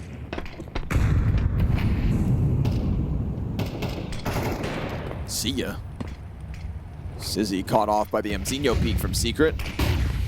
Throw some nades at him and try to get closer. Alex taking over Garage in the meantime. But that was also bomb confirmed behind Red. So good headshot from Ascenthiel to bring it back for a second. Alex's Garage challenge has been found out, and that is crisp. Through the edge of the box, Blitz popped, back by Spawn. Techno wrapping around credit card, but Ascencio still just locked in anticipation of some kind of a secret push that's not coming. They're about to expire on this actually mattering, though, because we're at 40 seconds. They're in Big Garage. They have to move now. The bomb is in a spot where it just has to make a decision. So now they've basically got to get lucky on their timing. Techno doesn't have to go anywhere. I think they know, they're pretty positive, yeah, that there's still someone here.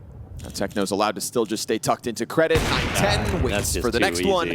Yeah, bait get positioning, but they're kind of banking on a mistake being made, right? But you're asking for, yeah, exactly. And like, they're asking for a mistake from a team who have all the positional control of it. Like, you can't plan in Big Garage, so. No save afforded either. The Mongols 4 rounds straight.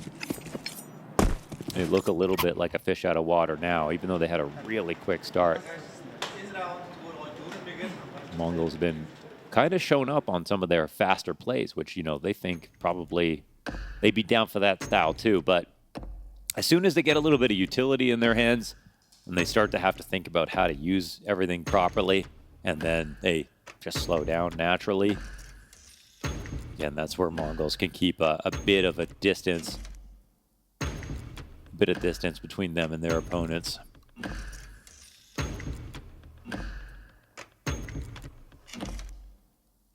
They're going to have better rotations.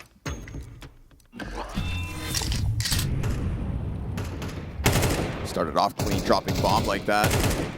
Wow. Man, it's still crazy. Some of these shots are just startling. Counter-terrorist.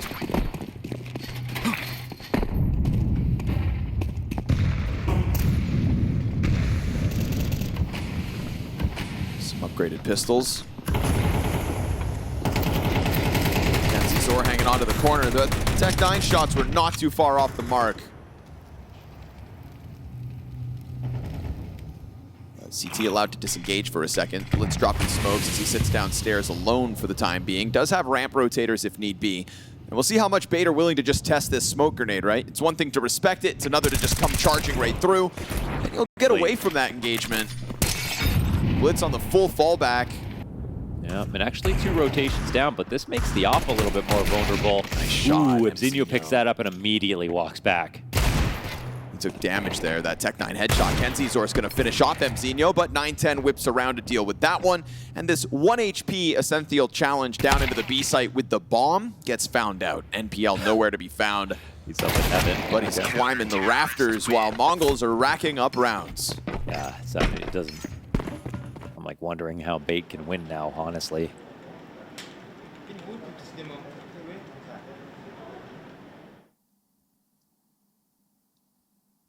They might be best off, instead of going for a standard defaulty style round out of in outer yard, to just simply go for their upper pop again, get back into the game. They've got an up on Sizzy. I think they're going to try to make this, make the Mongol sweat a bit.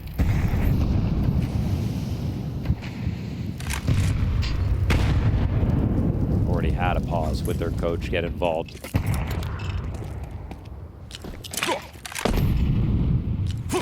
Didn't seem to unlock anything yet. And really like that the Mongols keep using Secret to their advantage. Will they throw a molly in front of this? Battle of the Bomb offers. gets spotted, knocked down as well. They're not ready for this again. Blitz has got it in the bag. Him and Abzinho have played this position interchangeably. There is still an answer back in the 2 versus 5 at least, but it's Kenzizor still already such low HP. You got the double rotate down, and cobrazera brazenly is still here inside of Mini, just peeking everything, and he will see this player. Yeah, oh my nicely goodness, done. The reaction time. It's perfect. Instant with the headshot. Yeah, he's got the crosshair placement there for that angle, really? He's done a really good job of maintaining control of main. And it queues up the blind side out of Techno. So very active moves here by the Mongols. Sometimes getting caught by a kill or two, but always ready to seemingly respond back to it. It's just such a thorough stuffing now. And the way that rounds are being won, I mean, I'm not their coach, you know, but I just feel like they need to get through this T side with just pocket plays at this point, because it almost ironically feels like the slower and more methodical they go, the more obvious it's just going to be the MongolZ, who, once again, they played secret like every round. And Bait have run into them like every round, but it seems like the MongolZ are the only ones who are aware of how good of a move that is. They weren't even cleared last round.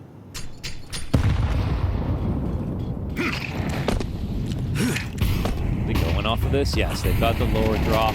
Not this time. Cobra again able to stop it inside of main. You do get Zor at least cracking the Tech9 kill once. Sizzy's bomb spotted is stuck inside of Hut here. Techno knows it, but as he changes angles back sight, that does open the door for Sizzy to leave. This could be huge if Alex can make something happen. Oh, catches it. Caught MZinho. But with the gun dropping down, 910's going to turn and get that kill, right? You wanted the AK more than anything, and it's going to cost you your life. Zor trying to charge down main control as the bomb carrier crosses over into the site, gets cleared, and 910's on a tear. He'll pick up that AK that dropped down through the ladder and put it to good use. Man, what was that Tech9 doing going back down to hell anyways? The AK dropped when he got the kill. Oh, I see. Yeah, Alex got the frag, but the dead body and its gun dropped down. A little unfortunate then. Well, that would have been a good time to just split on upper.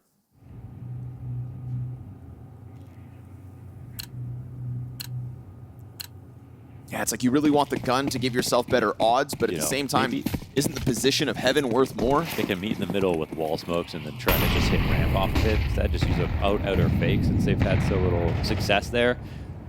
I mean, sure, they can try again. I don't know if they could see what we see. 7 CT round wins in a row without even a bomb plant for the side of Bait. You said maybe try to tap into some pocket strats. The thing is, they're taking outside. They're not even getting to lower successfully. Right. Like, they haven't even crossed through control side once. Yeah, the closest they came was like the 3 Tech9s charging down Blitz, and he still stopped them in their tracks. And in a gun round, even less. Oddly enough. You get a vent drop here from Techno 4K. Got the hybrid out of MZinho. Threat's coming his way. Blitz looking to scramble over to maybe help out. Ooh, it's this Sizzy. Okay. Sits back and collects it. 910, swapping over to the AK. This could catch you off. He kills his counterpart, and Essential going to take that challenge into the hell. cobrazera's in a dire spot, dropping out of the vent, but he will still find Alex with a headshot. And he didn't take a lot of damage for that. It does send the bomb back up top, but we've already got this deep play from Essential, so Bait will break through. 11 rounds into this T side, they collect their 4th. So they do go ramp. They don't even... I don't even think they faked outside, though, on this one. Or they had one person go down to lower to try to make this split happen. But, yeah, simplifying here. Good grenades. I mean, they had MZinho blind pretty much. Whenever they had someone ready to peek, the one shot, an opportunity he had, he missed. And because they already got their first 3 rounds out of the way, it doesn't really matter that MongolZ have made this massive comeback. They still could have a decent half numerically. And just hopefully for Bait's sake, a CT side to tap into. I feel like run it back one more time, you know. Throw some outside presence, make that ramp hit happen. Are MongolZ really going to double up on it this round? I didn't realize that MongolZ were actually sitting outside of the top 10. Because of their roster moves? Yeah. They've shown us promise, trying to get back to it, but I suppose we've also had the likes of PARIVISION and FUT robbing all the VRS as of late.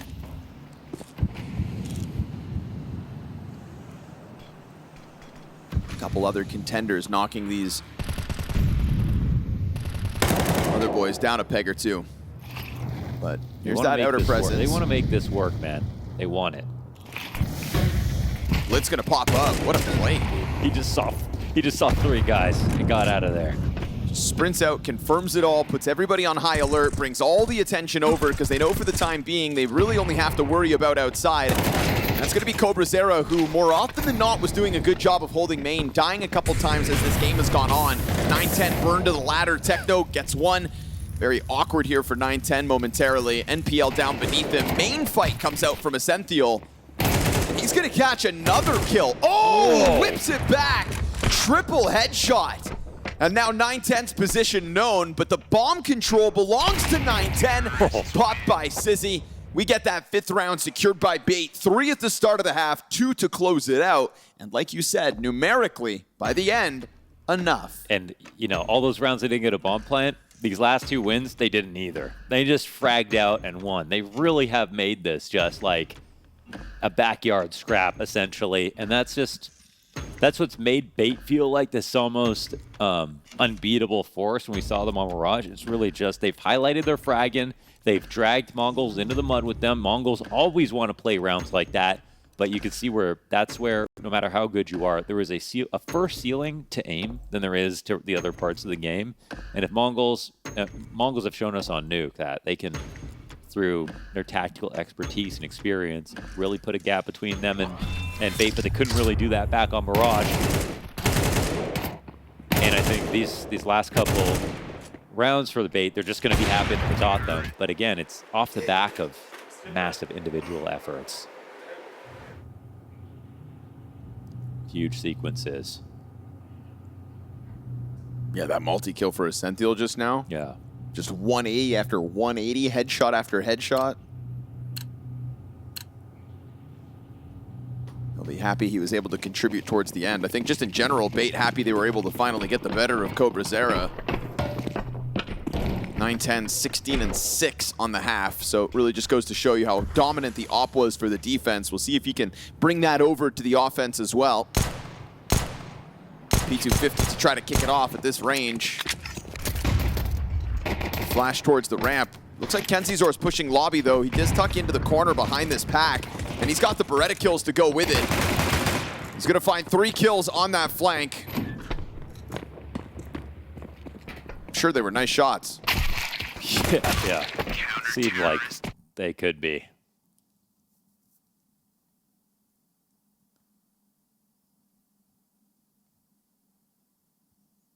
Perfect timing, slipping into the flank like that.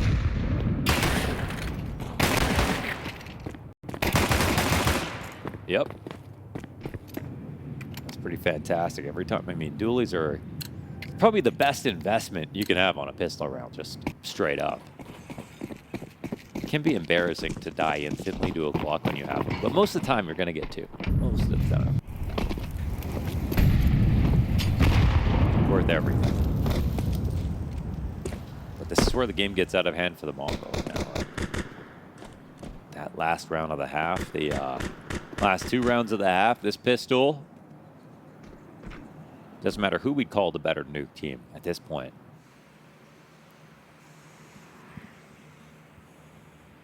This is also where, you know, the MongolZ aren't playing with Senzu. It's kind of an important moment. cobrazera here on a T side of Nuke. And he's newer than anybody on Bait at this map.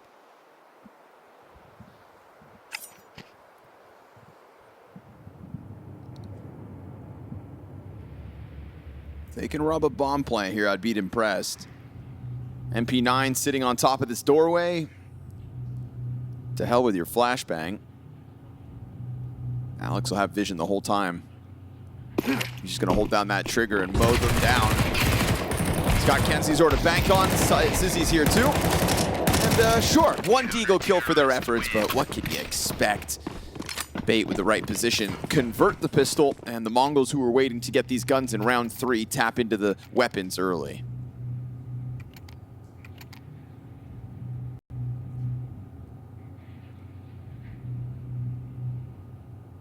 There's a scary streak of rounds from the MongolZ for Bait to have to handle, but starting to feel like there's a momentum shift if they can follow through with a gun round win here too. Problem is SMGs are limiting.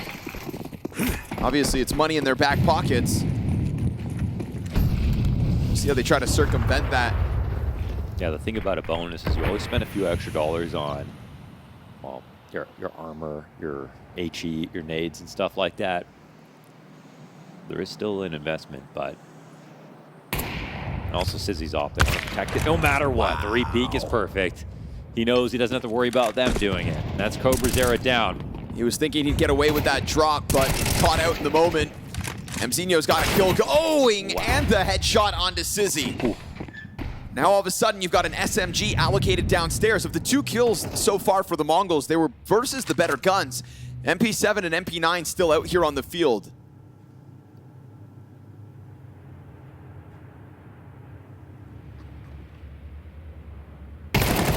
Zor catching his M4 versus the Squeaky Peak. Oh, missed the molly, missed the nade. Yeah, they dodged the frag grenade. The molly just pops midair. And that's damage on Kenzizor as well, with no support at the moment on this floor. So inside of Hut, he'll go solo. Oh, missed it. And he could have been caught out. They're going to expect Blitz up here. He's in an interesting spot. If they come out of Squeaky, he could be in jeopardy, but they're not coming this way. Well-placed smoke to keep NPL out of this. He's going to give himself his own smoke to try to wiggle within. And again, this is the main angle he has to be worried about. They want to come up through heaven, sure, but that's going to be a little bit of time. It's taking its sweet time at the moment, and it's going to have to work with that MP7. A little bit too much, maybe. Jumping Alex up. got to make his way up. Bomb past the halfway point. Kenzizor is the only kit, and that kit just got dropped on the brink of Hut. And Zinho gets that second kill from up above, and there is no time for this. NPL doesn't have a kit. It's over towards Hut instead, and he doesn't recover it on the path. So that is going to be the round win to the Mongols, despite those opening op shots out of Sizzy. That is ridiculous keyboard placement. Yeah, it's in the mouse pad. That's like how you pack it in your luggage. That's what it looks like. Also, it seemed like they didn't even know what to call Blitz's position. He had no idea he was up there, shooting frantically with the Glock from above. Mzinho, the hero, boom. He got a little bit ahead of himself right there. Yeah, I mean, you can see how desperate Mzinho is on the rafter, right? Jumping up like that. Holy moly. He's mad because I guess he thinks the player still has a kit. Like, if he dies there, Wasn't it Blitz up there? No, that was Mzinho. Oh, they switched. Yeah, it's like, bro, you just won the clutch. Yeah. Yeah, that'd feel bad if he had a kit. Get away with it. Damage on NPL inside of see main. how much it matters to them here. Ooh, eating the flash, Alex. Wow. I mean, both of those kills were absurd. He got a kill, and that's what's important here for Alex. It sends the scramble down the ramp. They've got vent control. They actually still have upper as well. This is the hardest part for the CTs. They don't know how to rotate efficiently. Don't have enough info. Kills would make a difference, but it's actually one in favor of the Ts. The last thing, maybe. Senthiel's still downstairs, just tucks into Dark instead. 9-10 looking to bring the bomb in as the second player lower. Playing Dark is interesting. If they get a little sloppy. You think about Mzinho back behind boxes. Yeah, Op's going to hold that in. Senthiel's been able to creep in. This is going to catch 9-10 off guard, but he closes the door behind him. Yeah, and the bomb, it's just spammable. 9-10 opens it wide. Op shot misses, and the Galil just mows down the last two players. So the Mongols T side starts to pull ahead as the economy here for the counter-terrorists bottoms out in the meantime. That just couldn't be a stick. I mean, he's got to tap that, go left, wait for his teammate before even tapping it. You could see that Sizzy Op running in.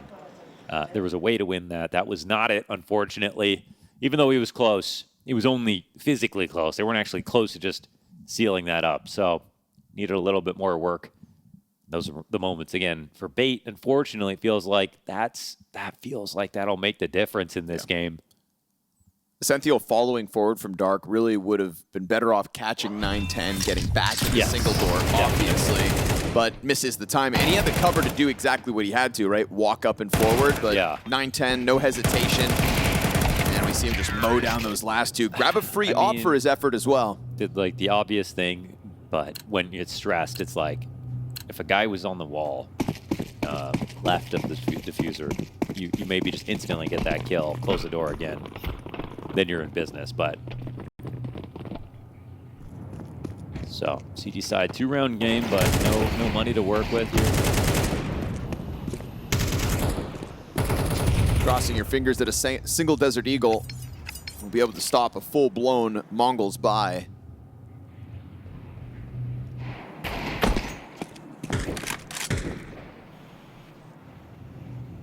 One Desert Eagle has very much announced itself by now.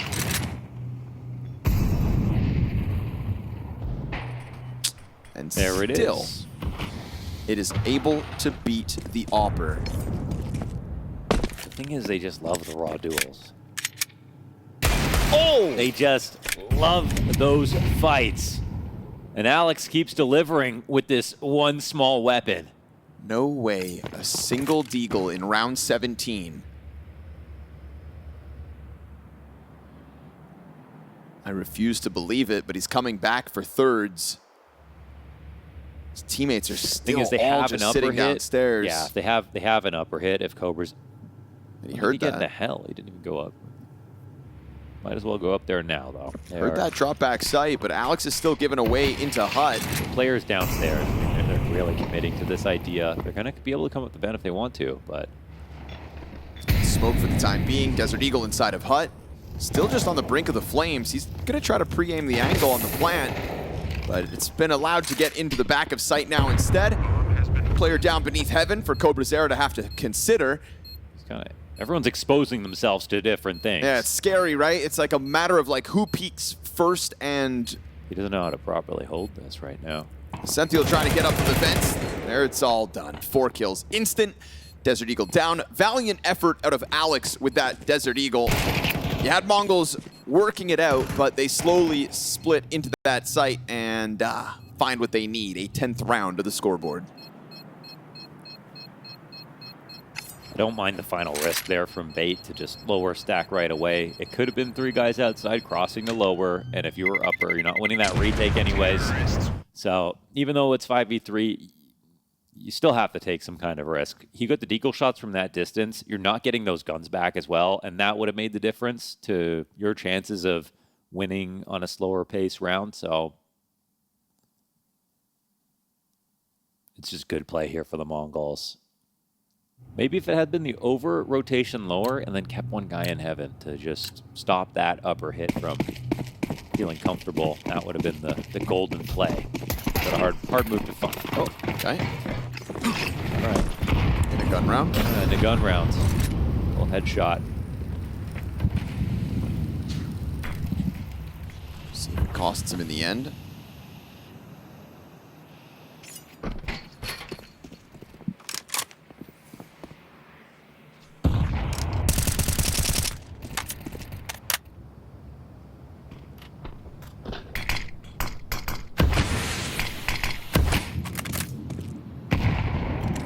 See how good the cross works for the MongolZ.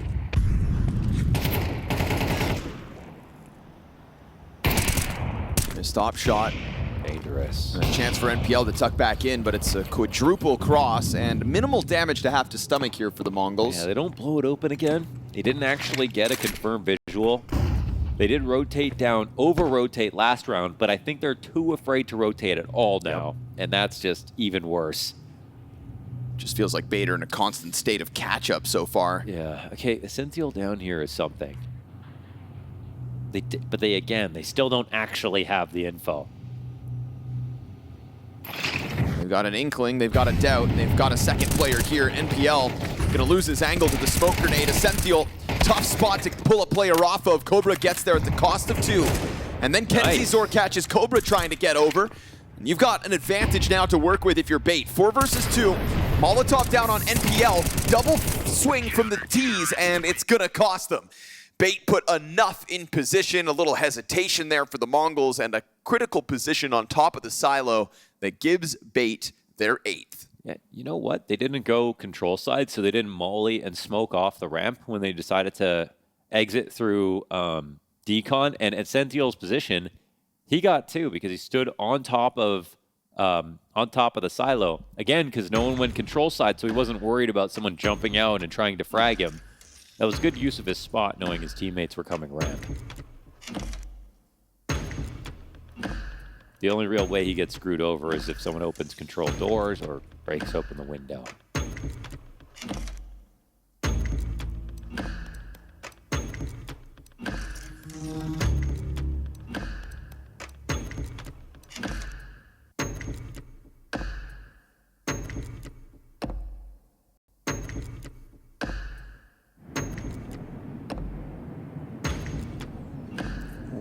Money's a little awkward right here. That's a well-earned opening by Bait, but you've got to find the follow-up. Can't be the one-off round win.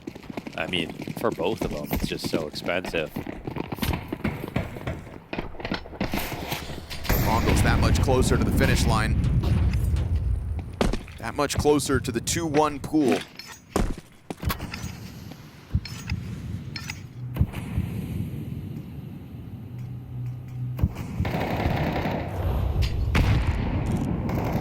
Trying to open up an angle for Sizzy. Then do it himself. Yeah. Oh, but what do? Expose yourself to the blitz headshot. NPL tries to track that movement. Here's the stomp over to the garage. All it does is give Blitz a chance at a second frag. Brutal that happens after a pause. So handedly, 2 raw duels they were looking for. Senthiel trying to cut it off. Blitz in with a triple. Attack pause had nothing to do with this. Just Blitz popping off outside, countering all of their plays to try to find that first frag, and 9-10 contributing when this round is already done. Kenzie Zora's going to be blindsided as well, and there is not a single kill here for Bait in the follow-up of round 19. Rock solid rotate downstairs last round. Good showing of a hold, and then you are just meeting your maker in the form of Blitz. And now you got to decide if you want to invest. I mean, surely you just even out. And they spend thought they like were $2 grand on these two, and they really thought they were taking fights on their terms. They're buying. Instead, but is everyone buying? Blitz punishes each and every time. They're going for it. It's game time. They're making a big decision here. Crosshair was right where it needed to be.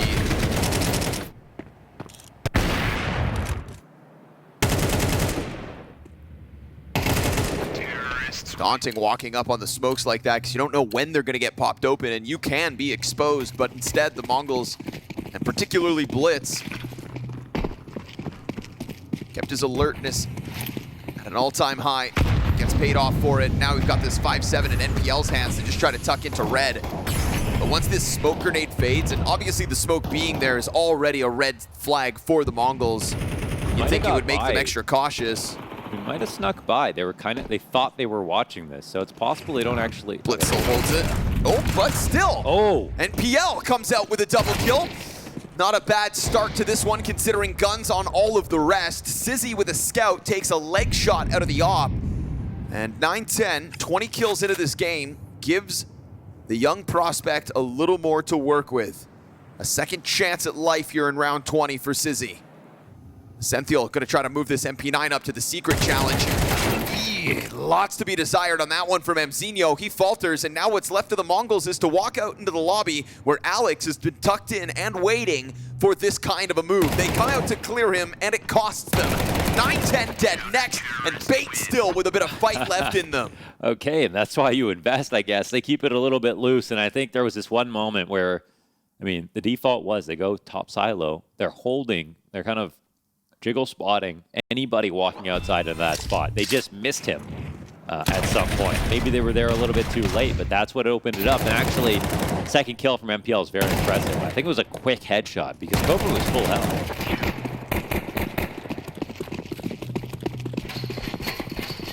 Two-round game, no freebies. Back on the op is Sizzy. Couple AK upgrades too for their troubles.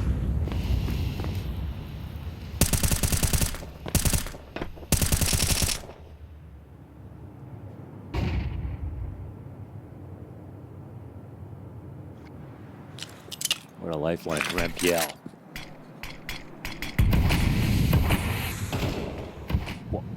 Okay. Oh, Sizzy's dead. Now you've got a real challenge. He's getting destroyed right Main now. wrap is going to be a problem here.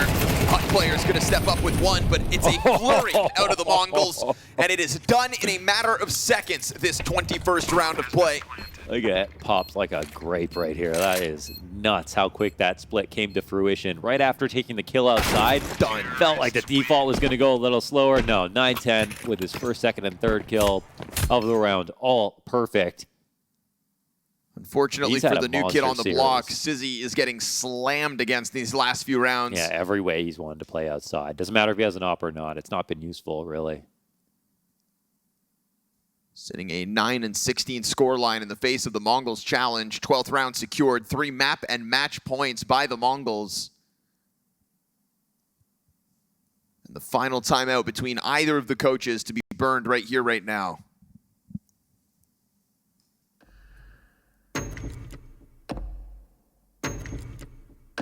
It's just these smokes that Sizzy has kind of been neutralized with at times. Yes, they open them up, try to give him challenges. You know, they've been trying to set up Sizzy for his impact, but the MongolZ just too sharp in denying him. That's really the way to put it. I mean, it's not like he's getting knifed and like shot in the side or anything like that. It's really they're just like, as soon as he's in vision, boom, he's dead. It's not like, some kind of like, it's not a lack of awareness. He knows what's coming. Yeah, he barely has time to do anything. It is just MongolZ shooting that sharp. And right now they go heavy into the lobby again for round 22. Trying to catch players top silo with the triple nade, but nobody's home for the MongolZ. They will still drop smokes outside to create some uncertainty and then take this challenge towards the Deagle, which does hit cobrazera. FAMAS is here to work as well, and PL out from the corner. This one's not done yet. The MP9 tries to swing in, and as Sizzy goes for the reload, this 2 versus 3 is evened out again. The MongolZ fighting for ramp tooth and nail. They instantly pause, get their next 2 duels, make it a 2-on-2. But I bet it's the MongolZ who are a little bit scared now.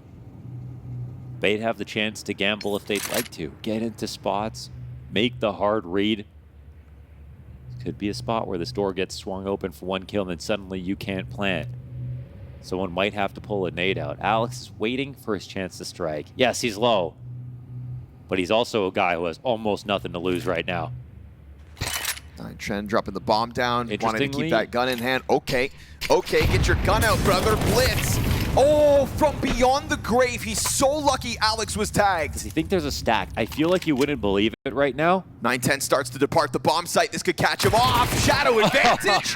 And 910 blasted away by the SMG. Bait win the first of 3 needed to get to overtime. He blew the door open and mollied it, which I guess if he's actually playing back makes sense. If he's not there right in front of the door waiting the whole time. Yeah, it would prevent somebody from swinging in, but what if the guy's standing right there? The only thing I was thinking was, let's just have a guy watch it just in case. Right. At least at first. But obviously, that does mean they have him in a spot that can watch more things. Ooh, this is interesting because we've got Tech 9s for 2 of the 5 MongolZ. Yeah, we'll see if it matters. We've got them fully invested, playing with 1 round of loss bonus. Everyone's broke this round.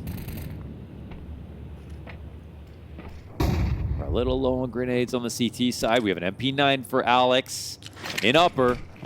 We've seen these entries before. Flash comes over, Molotov for the player on HUD. Flashbangs are so phenomenal, but still CT's regain vision. Wait, what? Alex jumps into a terrorist that just seemingly doesn't shoot back. You've got 2 players barely standing now on the side of Bait, and both of them are here on the 8th floor. Blitz got the kill. He finds his, but he sits back down on 11 health. What's happening? Kenzie Zor is just pushed into HUD. Blitz should just get flanked right now. He does. It is now a 1-round game. It is a high probability of overtime in this match for Bait, and it really didn't feel like that was going to be possible with the quality of rounds that we've seen out of the MongolZ. Hell, with the quality of the utility that was even a part of that execute. I can't believe the guy backside didn't die. Fully blind, goes wide, standing out in the open. Yeah, those flashes hit everything. Gets very awkward there for the MongolZ, and like we said, had nothing more to play with, so it is Tech 9s and even fewer utilities as Bait slot in to a likely round win here in the 24th of play. Overtime right there for the taking. Ooh, that smoke's a little, it's shallow. I mean, it's fine because he's watching it. They're going to take a challenge to ramp again, but this time it's a solo Essential in the corner. Yes, it is. This is all it is. But that's fine by his standards. Good into the corner. Sizzy on the scene. And MongolZ busted open as they tried to take that ramp room. Bait string together 3 rounds to force overtime. And the MongolZ, with that full-blown execute into the A side, are going to be beating themselves up for not ending it there because they've given Bait a real chance now. Yes, they have. I think Bait are going to be happy to take this first overtime on CT try to put together some more rounds based on what they've seen so far. And again, half the battle for them is shooting well, and they're doing that. Maybe this gets tricky when they switch over. Maybe they don't even need more than one round when they do. Solid comeback here for Bait.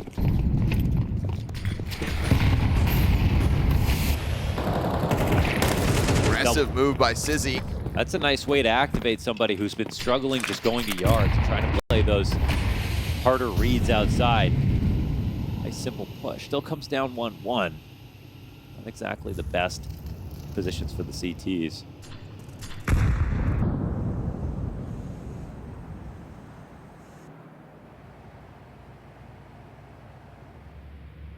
Else here in a great place to catch MZ lurking into mini. It feels like he is the most important part of this puzzle to activate the upper hit, but he's really taking his time. Inside a putt right now. Are they going to try to drop? Yeah, they're flanking. Yes, they are. They've just dropped entirely. MZ gets caught outside. Still a challenge on the lower floor. You see the head of Ascensio, frag grenade with his name on it. He's going to bounce right on in. He'll sit on 73 health. It's still a challenge from both sides of the ramp. Retake already, and Alex finds the opening. A little whip around here from Techno, but too many targets to topple. And 9-10 a bit late to this party, despite his best efforts. But they are off the defuse, and he hits that first one. Diffuser's low, and he gets him off. Wait, there's no time. I mean, Alex doesn't have a kit, but it's a 10-second defuse. Woo! Still plenty of time for this one. Wow, Bait are in the lead off this round. But if he doesn't get that kill, if somehow 9-10 kind of gets lost inside of that smoke grenade with no kit on him, things get extra awkward.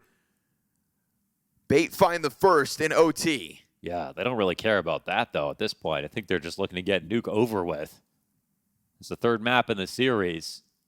Bait have had to really punch upwards to make this happen, and they honestly have. Showing no fear.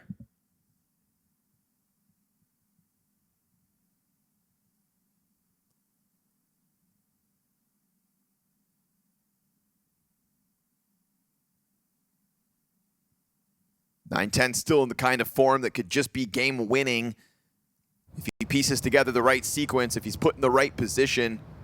But it's been harder and harder to get through this defense as Sizzy's positioning's been refreshed, right? Getting him away from Garage has bode very well for Bait. NPL finding that kill, the lurk outside last round. It's not these early deaths versus the CT Opper. Yeah, give him some easier fights, just more aggressive, and see if he gets comfortable. It feels like that was the MO. He shows us he's capable. Couple of good challenges into the ramp room, good rotation as well at one point. And right now he's just gonna probably keep popping these smokes open. We saw the extra cache of nades, and there is just nobody crossing behind this. Careful, they're really assuming there's this play coming on the secret cross, but it's upper that they're worried about. Kenzizor finds Emzinho first. cobrazera is going to try to crank the pressure now onto main, and Alex isn't able to fall back. Kenzizor does get into the vent tuck, and you've got Ascensio up in heaven already. Sizzy collects the kill, outer. And now they're going to turn their backs to Kenzizor. Element of surprise looks good. 9-10 finally starts to get active, but the trade's effective here by Bait. And a missed shot now by Sizzy reopens the threat of Blitz. Ooh, a second missed shot, but the slide down into the back of sight's been heard. Testing the side of the silos. Sizzy closing the gap, and the pressure on the flank is real. It is 2 rounds in a row for overtime now out of Bait. Oh, and now they're starting to have a little bit of fun, too. They can finally breathe. They've got a lead and a gap. I love the mini splits out of the MongolZ, and we've seen them in the past. They've just been so overwhelming and fast, but so impressive that they deal with it. One guy tucked opposite vent was enough.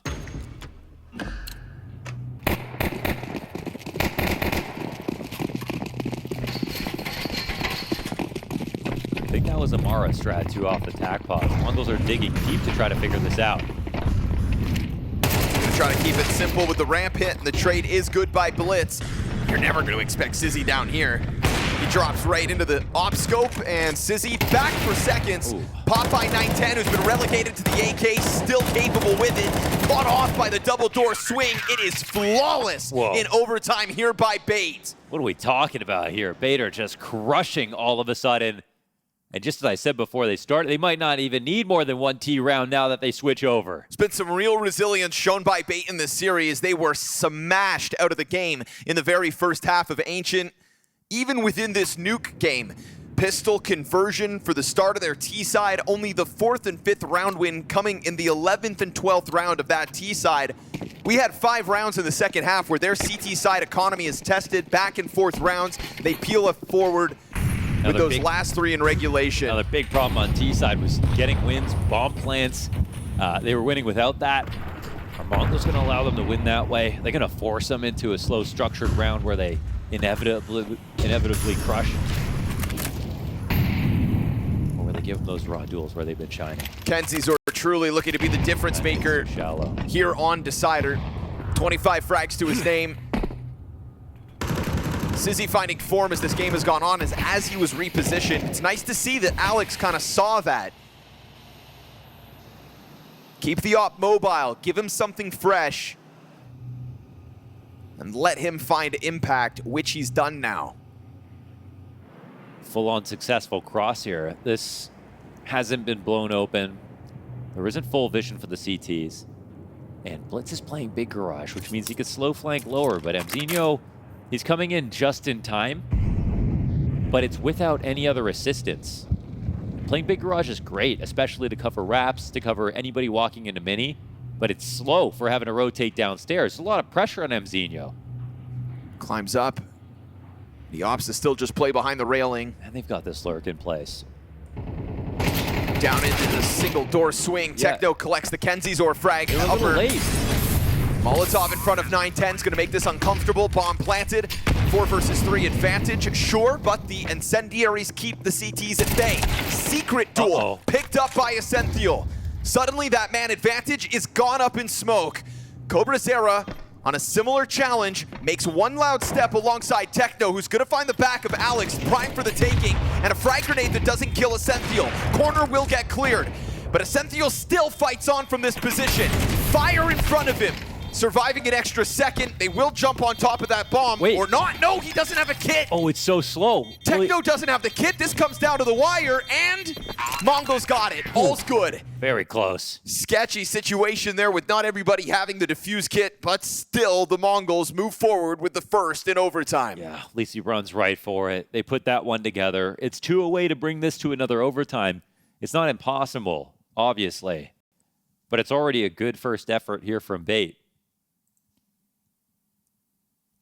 I wonder what the greater, obviously you can lurk Hut, you can lurk Squeaky, but what the greater plan was with Kenzie Zor. If they're definitely going lower, everybody's unspotted, and he's sitting in Hut, he could have been stopping vent rotation. They also had no idea anybody could be rotating down behind them when they were in decon. And that makes no sense because Techno got the kill on their lurker A site, so you know somebody's coming down from A. Right. Why wouldn't you consider the vent? No idea. Maybe you just love the color orange, just staring at the door. I think maybe Essential, when he caught the flank on Blitz, they could have thought, I think maybe he took a look into vent at the same time, or who knows, but either way, Alex was certain his attention was needed on site. The fact that they could even afford that kind of mistake in this round. Ooh, see ya. And PL gets erased.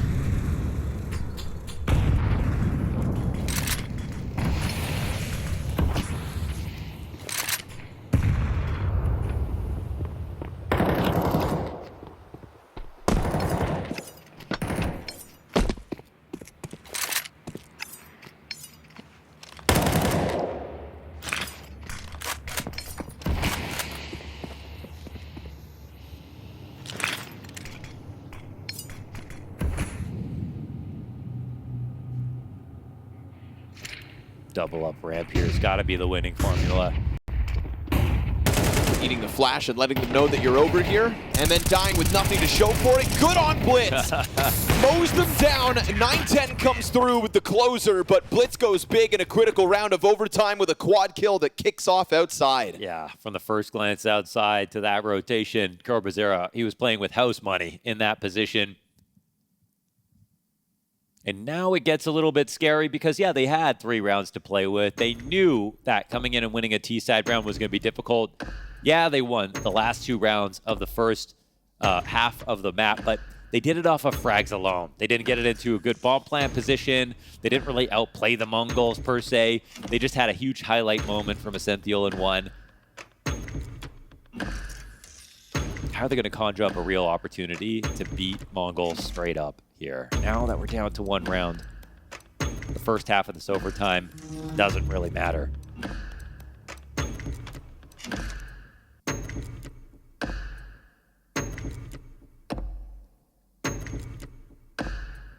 I'm not surprised they did try ramp for that reason. Again, the majority of the rounds were yard focused, defaulty, and slow.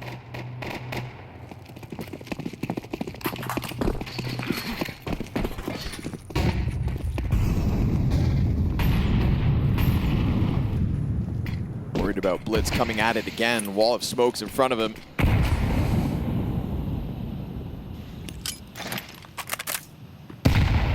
Ten's been a monster here on map 3. 31 frags to his name. Big series for him between this and Ancient.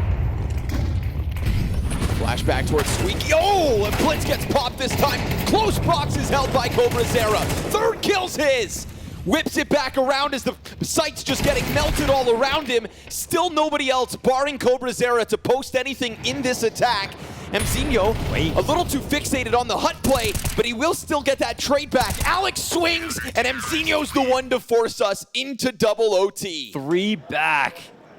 Whoa. And they're laughing. Bara enthusiastic all of a sudden. A 1v2. MZ goes unchecked, gets enough time to go ahead and look at opposite vent, and they can't pull off the 2v1. A clutch the way of the MongolZ, a full reset as they get into another overtime. And first overtime, Bait got to start CT. Now I think it gets a little bit scary for them.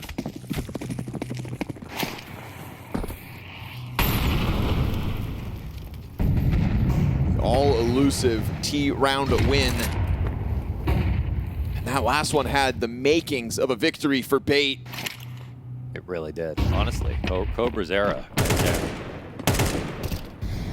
Great showing from him to save the round. Kenzizor under pressure. 3 players coming at him inside of lobby. We'll see if Bait decide to play fast elsewhere. And as they try to challenge outside of main, 9-10, that was looking awkward for a second, but he's still able to adjust it. Mid-scope had to flick down. That was difficult. Lands it. The Senthiel will find the recovery frag towards Cobra, sure, but still 4v3 for MongolZ. They'll smoke off main.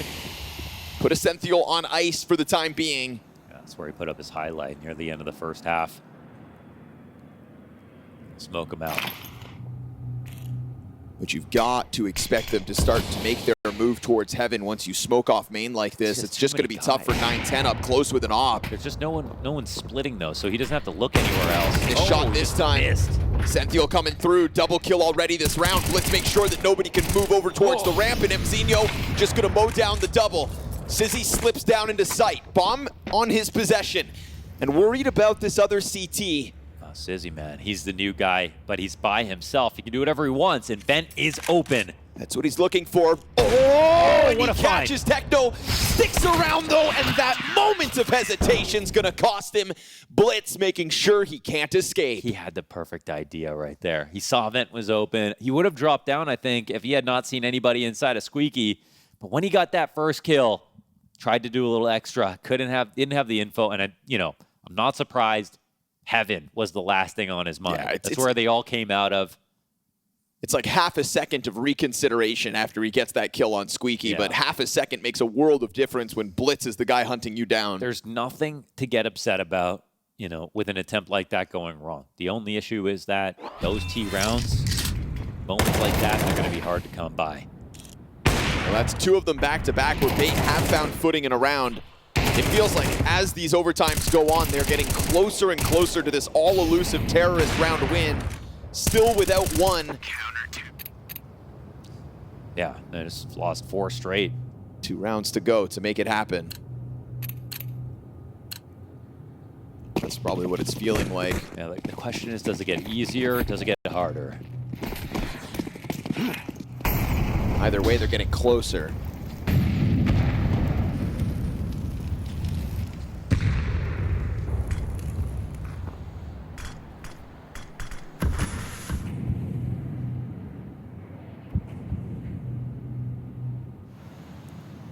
The MongolZ T-side struggle also real. They just don't have that burden of doing it back to back. That's BT's problem to have.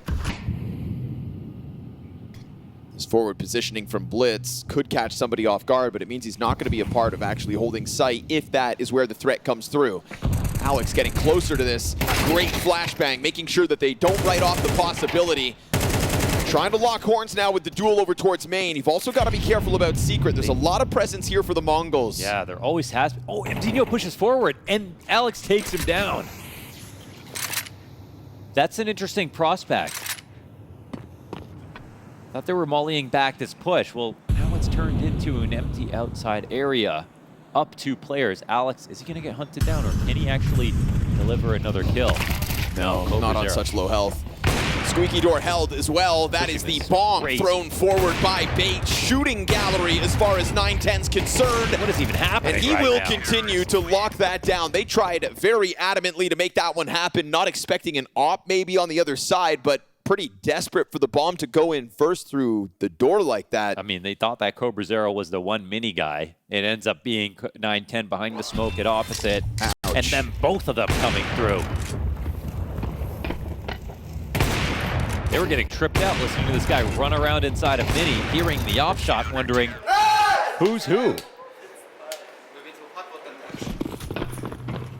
So closer might be an illusion to the MongolZ.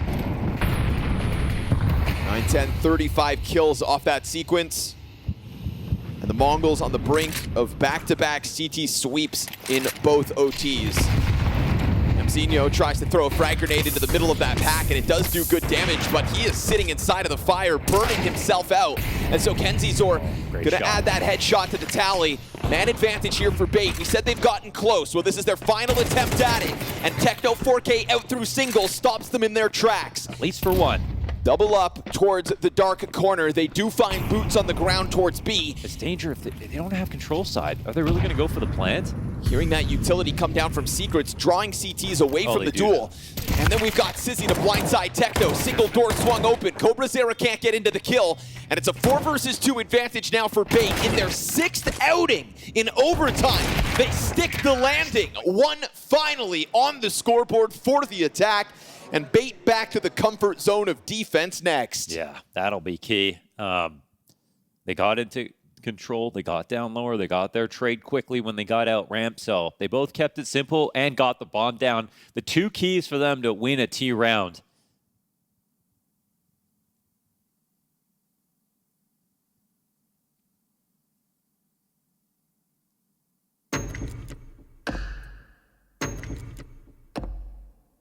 I think this is a situation where both teams will be happy.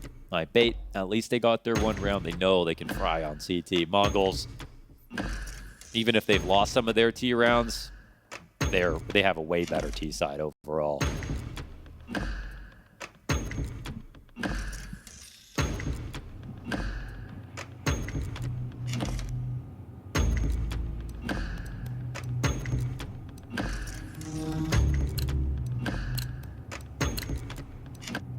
Credit to Sizzy, man. He got just a high volume of frags in the last 10 or so rounds. Yeah.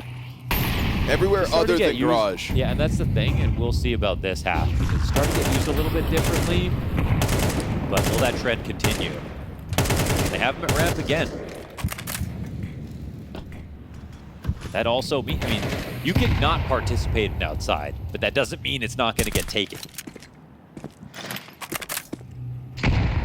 It was just giving too much value to the MongolZ, good though. flash. To be able to get a kill so easily out here. It'd be like Blitz floating in the open and instantly getting 2 frags.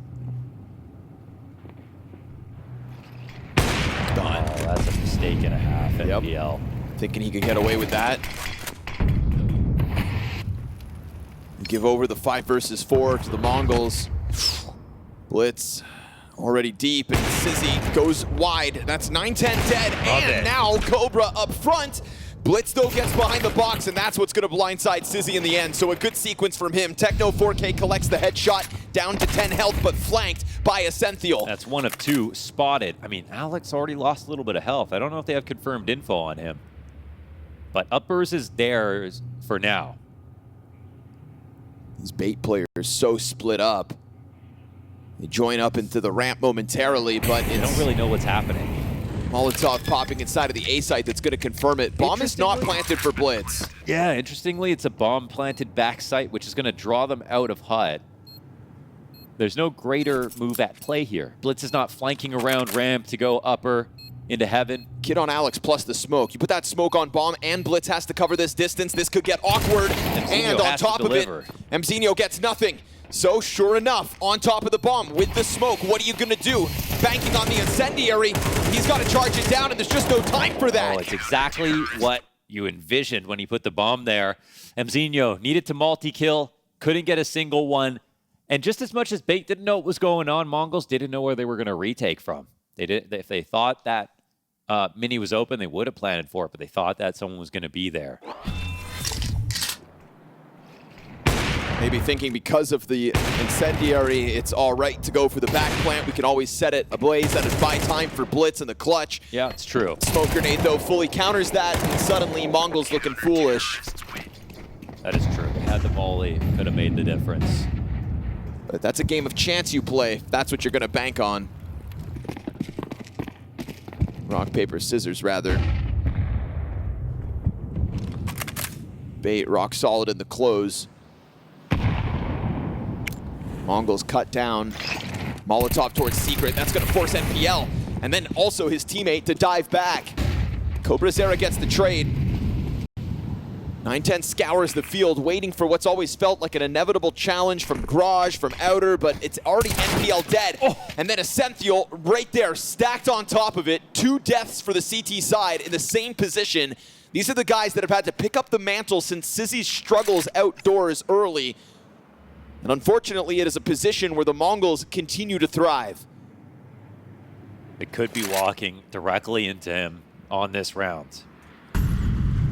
cobrazera to give him a lead here, but they're actually, it's going to be a little bit too slow to go ramp. You can't go lower. So a late squeaky walkout, which is actually totally unprotected, is going to be on the menu. Are they dropping or not? Yeah, they are. Down they'll go. Nothing these players on A site can do about it. Big moment here for Alex. Alex over towards control, gets shredded by cobrazera. And Sizzy rotated into upper. It is a little too late for this. Trying to make a move into the upper at the very least. 1v4 attempts. Dropping down into it. They've already got vents under control, and so done for. 18th round secured by the MongolZ. And another chance to close this game right now. It's the way in which they get these trades that it's just so hard to game plan for if you're Bait. It's, you know, they force you to respond to their outside presence, and they're just so good at lurking. Like, who's going to be better than Blitz at finding ways to shoot you in the side, outside, especially if someone like Sizzy is way too uncomfortable or too inexperienced to be there right now.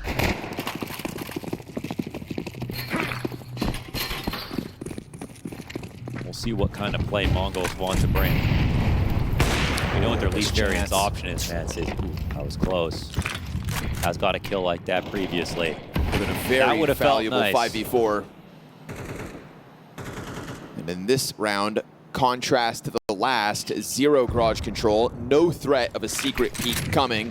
Blitz may be concerned about it, but as they put that wall of smokes up, if it's anything for Bait to have to handle, it's just total uncertainty now. They have kerneled up inside of this A site, and they are hoping, with fingers crossed, that the offense comes their way. Sizzy is going to be weaponized, taking a deeper angle. Techno to tiptoe into it in a moment. Yeah, might just walk in. Oh, cobrazera. Shots missed. Rifler also popped. There's a third piece here in position, but it's also dealt with.